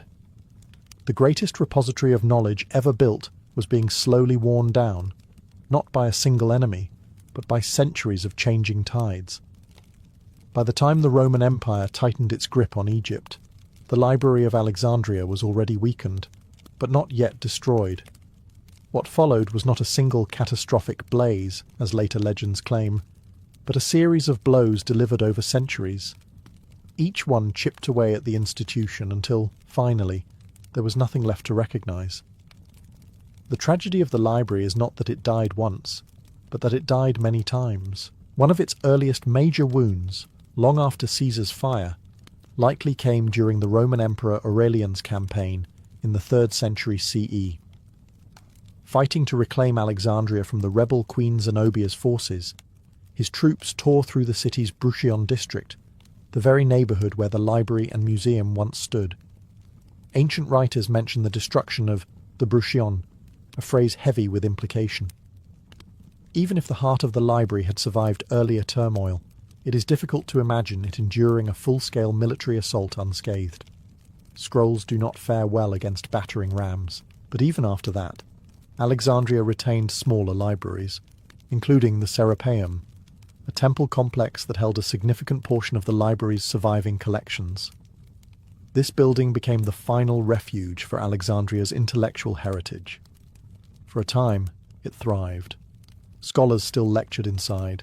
Students still copied texts. The Serapeum may never have matched the grandeur of the original library, but it carried its spirit. Then the ideological landscape shifted again. As Christianity spread through the empire, Alexandria became a battleground of competing worldviews. The city saw riots, theological clashes, and periods of violent unrest.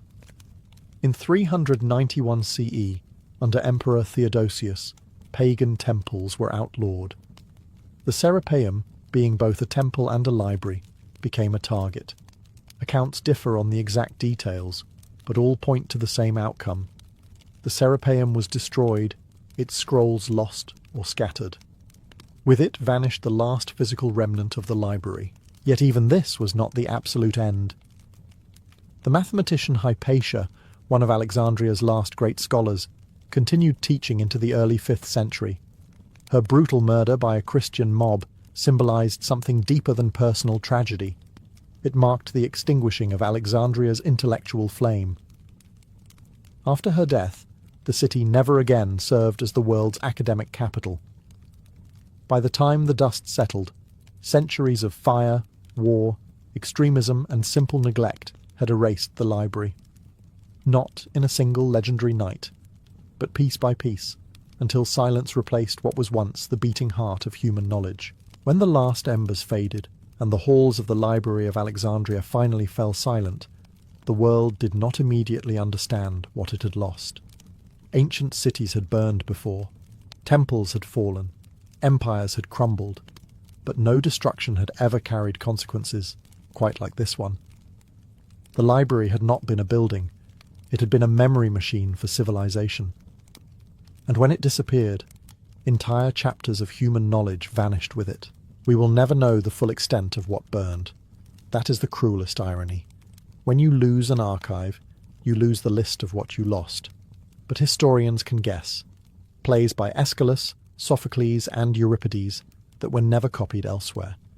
Philosophical schools whose teachings survive only in fragments and second-hand references. Scientific treatises from Babylon, Persia and Egypt that could have advanced mathematics and astronomy centuries earlier. Medical knowledge based on dissections forbidden in later eras. Entire world histories, Phoenician, Carthaginian, North African, that exist now only as whispers. The library did not merely store books, it stored possibilities. But the story is not entirely bleak. Some fragments escaped. Works translated in Alexandria found new life in the Islamic Golden Age, copied and preserved in libraries from Baghdad to Cordoba.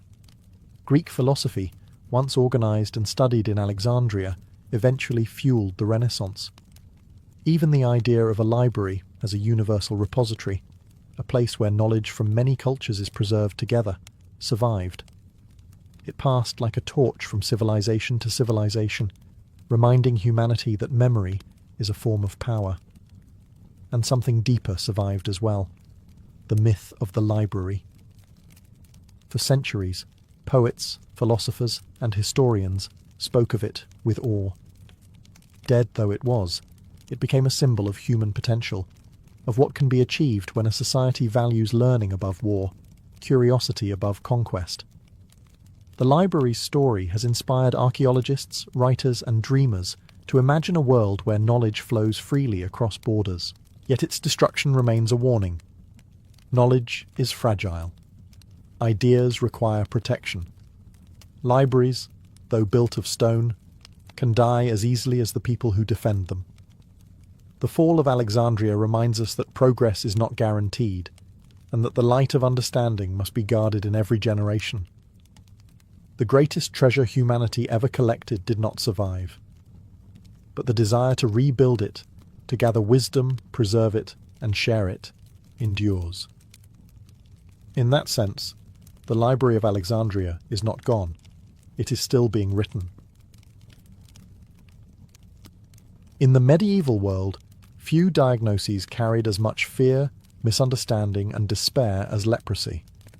To most societies, it was a sentence, an exile from family, community, and even humanity itself. But the Order of St. Lazarus, the famed leper knights, defied that fate entirely. They were not hidden away or erased from existence. They were gathered, organized, armed, and given a purpose that blended religion, healing, and quiet martial courage. Their green cross, stitched onto their cloaks, became a symbol of both suffering and sanctity, marking them as men who walked with death but did not bow to it. Most lepers were sent to isolated hospitals or pushed to the outskirts of towns, living off charity and prayer. But those who joined the order were offered something radically different: brotherhood. Instead of being defined by decay, they were defined by discipline. Instead of being shunned, they were welcomed by a community that understood hardship intimately. And instead of being forced into passive isolation, they were trained, sometimes lightly, sometimes rigorously, to defend Christian pilgrims and Holy Land fortresses where disease had already taken root. Their initiation ritual reflected this dual existence. A new brother first stood before the altar, acknowledging openly the illness that had begun to transform him. The order made no attempt to hide the truth. Leprosy was not a rumour here, but a shared reality. The initiate confessed not sins of the soul, but the fears of the flesh. Fear of pain, of rejection, of inevitable decline. The priests listened, then anointed him with consecrated oil, not as a cure, but as a blessing for endurance. Healing, in their eyes, meant strength of spirit, not restoration of the body. From there, the initiate received the green cross. The ritual was quiet, almost monastic. No grand ceremony, no fanfare. just the solemn placing of a cloth symbol onto a man who understood more deeply than most that life was finite. The moment was transformative, not because it removed suffering, but because it reframed it. The cross did not deny their disease, it sanctified their struggle against it. These men were not expected to live long. Many had already begun to lose sensation in their hands, or patches of skin had started to pale. Yet in the order of St. Lazarus, they found dignity, purpose, and a strange kind of freedom. The freedom of men who had nothing left to fear. For the leper knights, purification was not a symbolic gesture performed for tradition's sake. It was a necessity woven into daily survival. Their bodies changed slowly, painfully, and unpredictably, and so their rituals of cleansing served a dual purpose: spiritual preparation and medical discipline. Every morning, before prayer or training, the brothers gathered in the courtyard's stone basins for what they called the washing of the affliction. It was not baptism, nor was it simple hygiene. It was a ritual acknowledgement of the battle being fought beneath their skin. The water, drawn from wells lined with lime and blessed by the order's chaplains, was mixed with crushed herbs and coarse salt. Physicians of the order, many of whom suffered from the disease themselves, believed these mixtures slowed the spread of infection. Whether it worked scientifically, the brothers hardly cared. What mattered was the feeling, the cold sting on numbing limbs, the sharp bite of salt in wounds that refused to heal, the faint scent of rosemary and myrrh rising into the morning air. Every sensation reminded them that while their bodies faltered, their spirits remained awake. Before stepping into the basins, each knight murmured a simple prayer: "Let my flesh weaken, but not my resolve." The words were not ancient scripture, merely a vow passed from brother to brother. The order treasured it more than any formal liturgy. As they washed, the chaplains walked slowly along the edge of the courtyard, whispering blessings for endurance, courage, and clarity of mind. These were not dramatic miracles. No one expected healing. But the ritual offered calm, and calm was its own kind of medicine. After the washing came the anointing. A thin salve of oil and resin was rubbed onto their hands, feet, and faces by fellow knights. This act, a man with damaged flesh tending to another, created a bond deeper than any battlefield oath. In touching each other's wounds, they destroyed the isolation that plagued so many medieval lepers. Here, they were not outcasts. They were comrades united by suffering. Once purified, the brothers dried their limbs with simple linen cloths and dressed slowly, mindful of tender skin and lost sensation.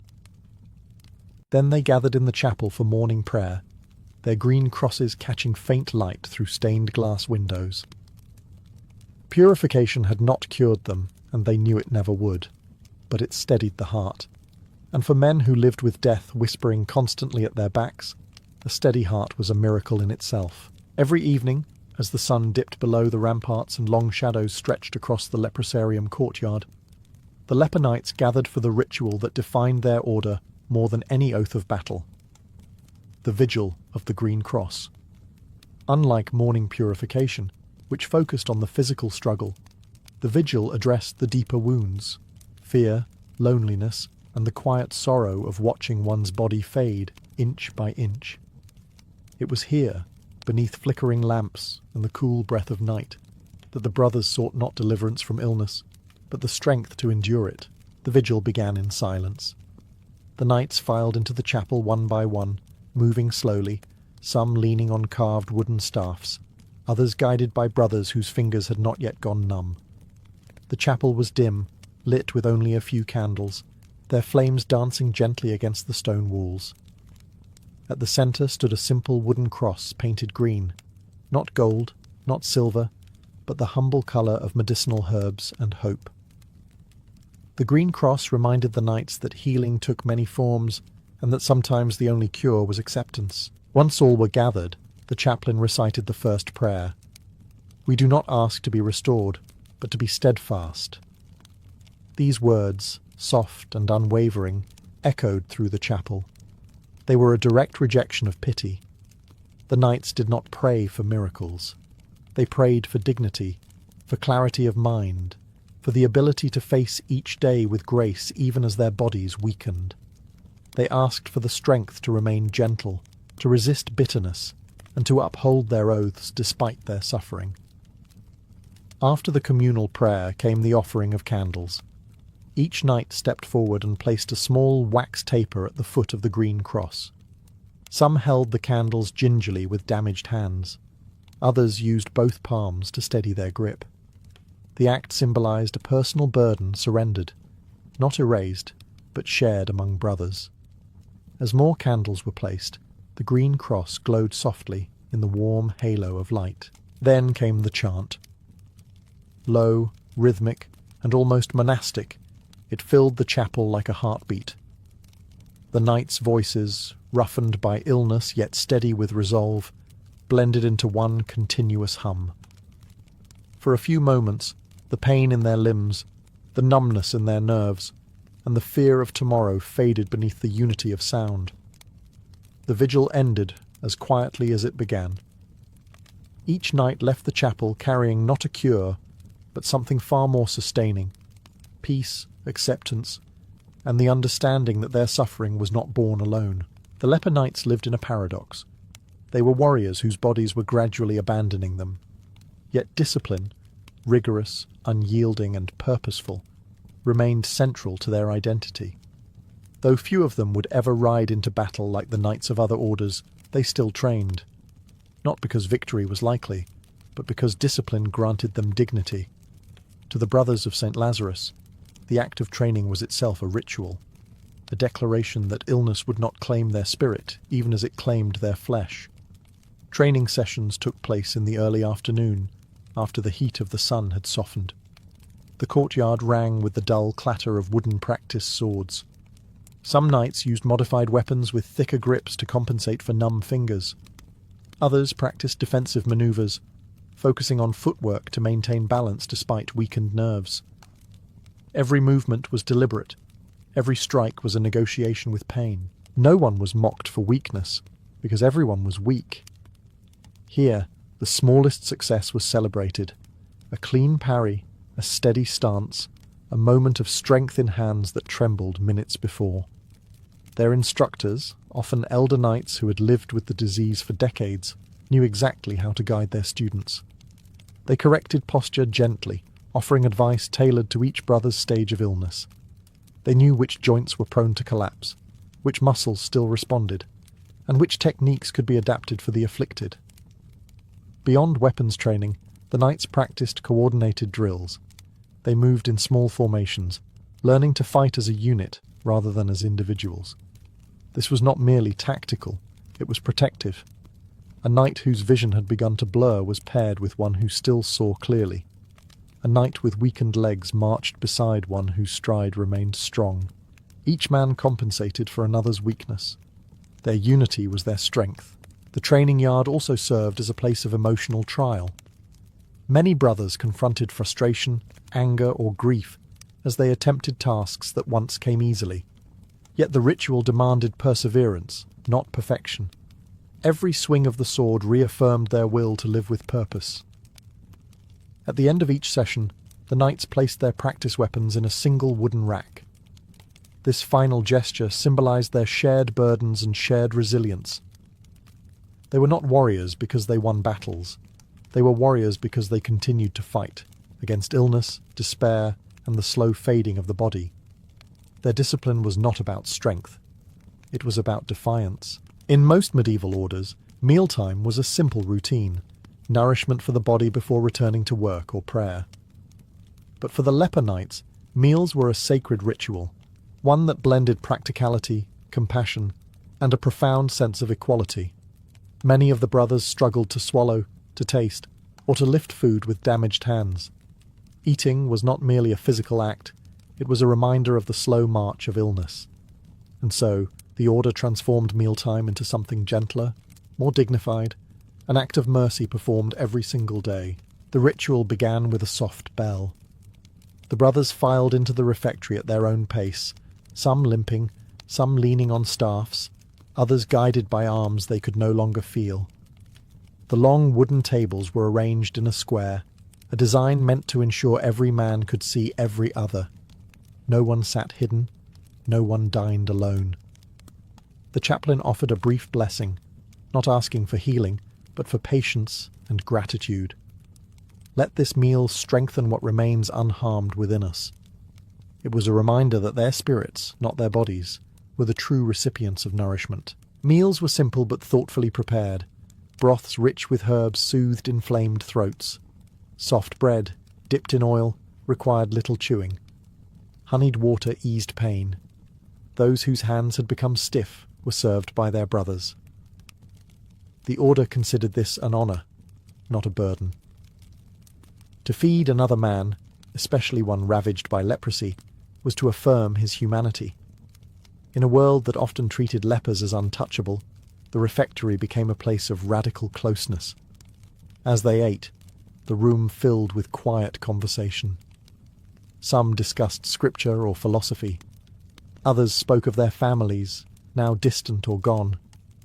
A few shared dark humour about their afflictions, a coping mechanism as old as disease itself. Laughter was rare but cherished. It echoed strangely in the hall, like a spark fighting the wind. At the end of the meal, each knight placed his wooden bowl into a basin of warm water. The act symbolised purification not just of hands, but of sorrow. No one left the room until every man had finished, even the slowest among them. The order refused to let illness isolate its members. Every brother, regardless of the severity of his condition, was part of the communal rhythm. In these meals, the leper knights built a quiet, stubborn form of resistance.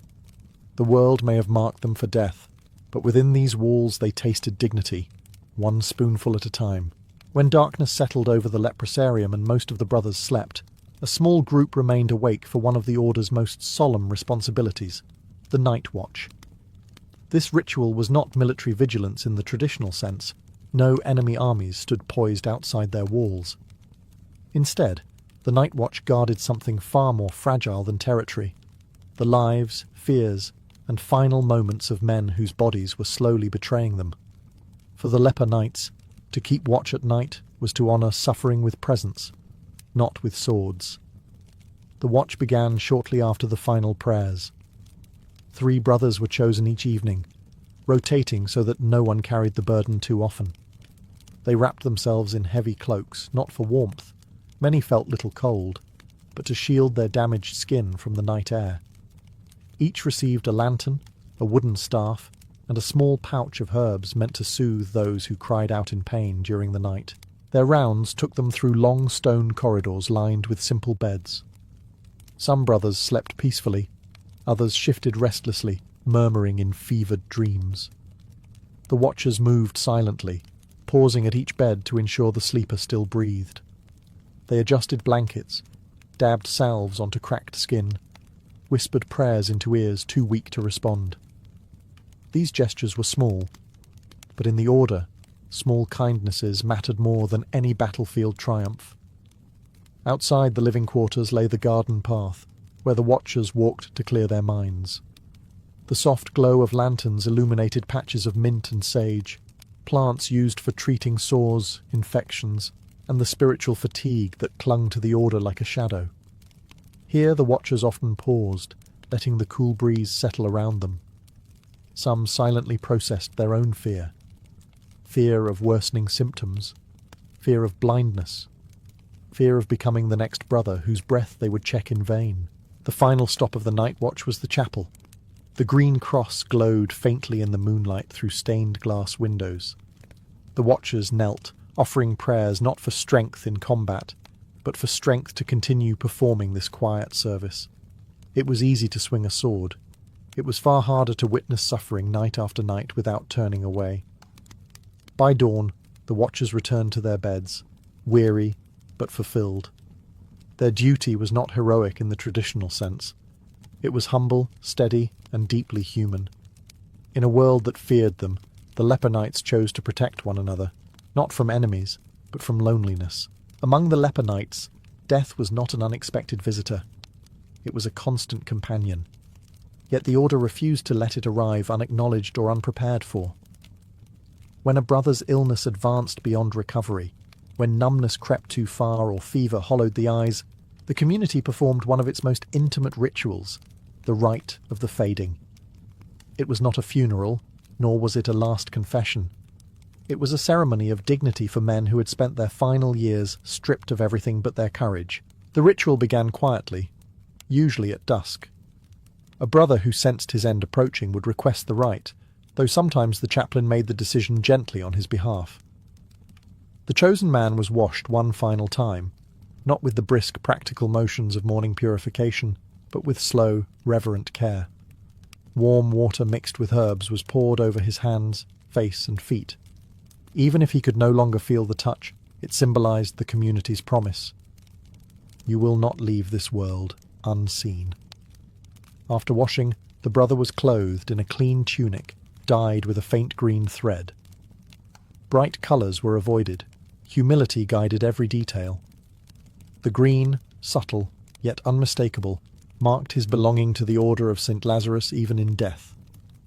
Once dressed, he was led, often supported by two brothers, into the chapel where a circle of knights awaited him. The rite of the fading included no grand sermons. Instead, the chaplain invited the dying man to speak if he wished. Some offered memories of battles fought before illness claimed their strength.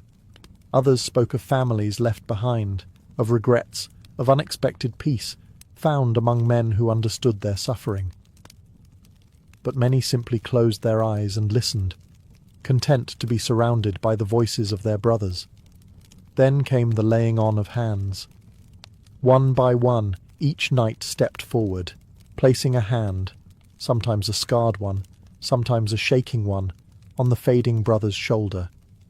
In that moment, no man felt ashamed of his wounds. Wounds were the very bond they shared.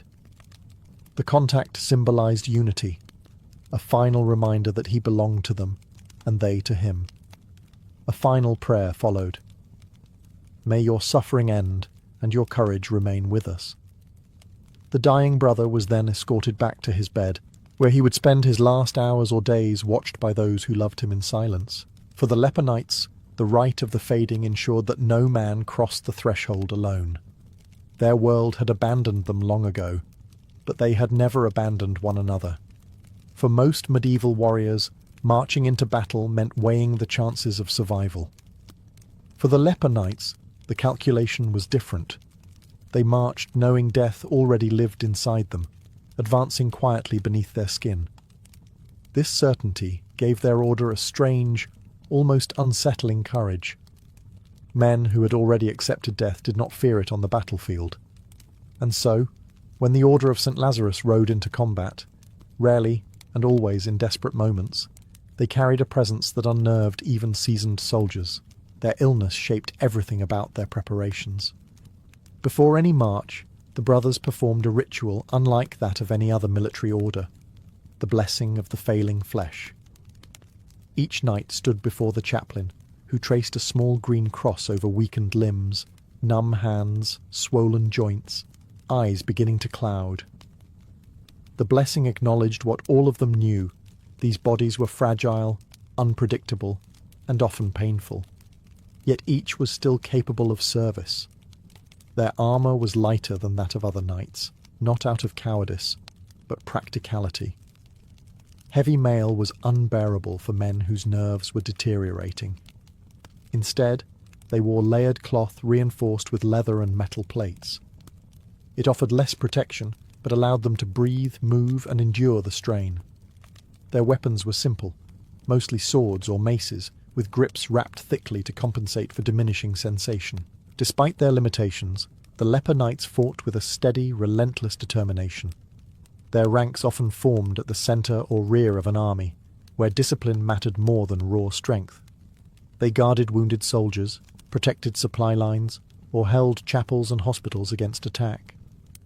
When the situation grew desperate, they advanced, not with the reckless fury of youth, but with a calm resolve that felt almost supernatural. Their enemies sometimes hesitated to strike them. Rumours spread across battlefields. These men were afflicted, death-marked, chosen by God, cursed, fearless, already half gone. But the leper knights themselves rejected both pity and superstition. They fought because it was their oath. They fought because they refused to be defined by suffering. And they fought because for many of them, battle was one of the few moments when they could forget their disease entirely. At the end of each march, whether victorious or defeated, the brothers gathered for a final prayer. Not for glory, not for long life, but for the strength to face whatever remained, whether it was another dawn, another battle, or the quiet arrival of death itself. When the medieval world finally changed, when Crusader kingdoms fell, when new medical knowledge emerged, when leper hospitals slowly emptied, the Order of St. Lazarus faced a question few institutions ever confront. What happens to an order built by men already dying, once the world around them moves on? The leper knights did not vanish in a single dramatic collapse. Instead, like many of the brothers themselves, they faded gradually, quietly, leaving behind a legacy more spiritual than martial. Their decline began as treatments for leprosy improved, and isolation laws softened. Fewer afflicted men sought the order's refuge. Castles and hospitals once filled with the solemn chants of sick knights became sparsely populated. Yet even as their numbers dwindled, the rituals they created, the washing of affliction, the vigil of the green cross, the night watch, the rite of the fading, remained preserved in manuscripts and memories. Monks copied their liturgies. Physicians recorded their medical practices, recognizing that these knights, though untrained by universities, had learned to soothe suffering with remarkable insight. What endured most, however, was their attitude toward illness. The leper knights had crafted a culture in which the diseased were neither hidden nor feared, but honored. They transformed isolation into community, agony into empathy, and despair into discipline. In doing so, they left a mark on medieval charity. Many later hospitals adopted their practice of communal meals, shared vigils, and gentle end-of-life care. Their example softened hearts in an age often brutal toward the weak. Their military contributions, though limited by necessity, became the stuff of legend. Chroniclers wrote of men marching into battle without fear, their green crosses glowing against pale skin. They wrote of warriors who protected hospitals more fiercely than others protected castles. They wrote of an order whose courage came not from strength, but from acceptance. The Knights of St. Lazarus became a symbol, not of triumph, but of endurance. In later centuries, the order reinvented itself, evolving into charitable and hospitaller organizations rather than a brotherhood of the afflicted.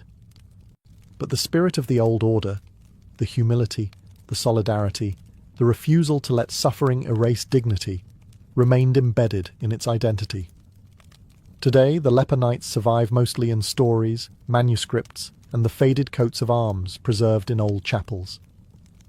Yet their quiet bravery continues to resonate. They remind us that courage is not always found in victory or conquest. Sometimes it lies in endurance, in choosing to stand together when the world steps back in fear. Their bodies failed them. Their legacy did not.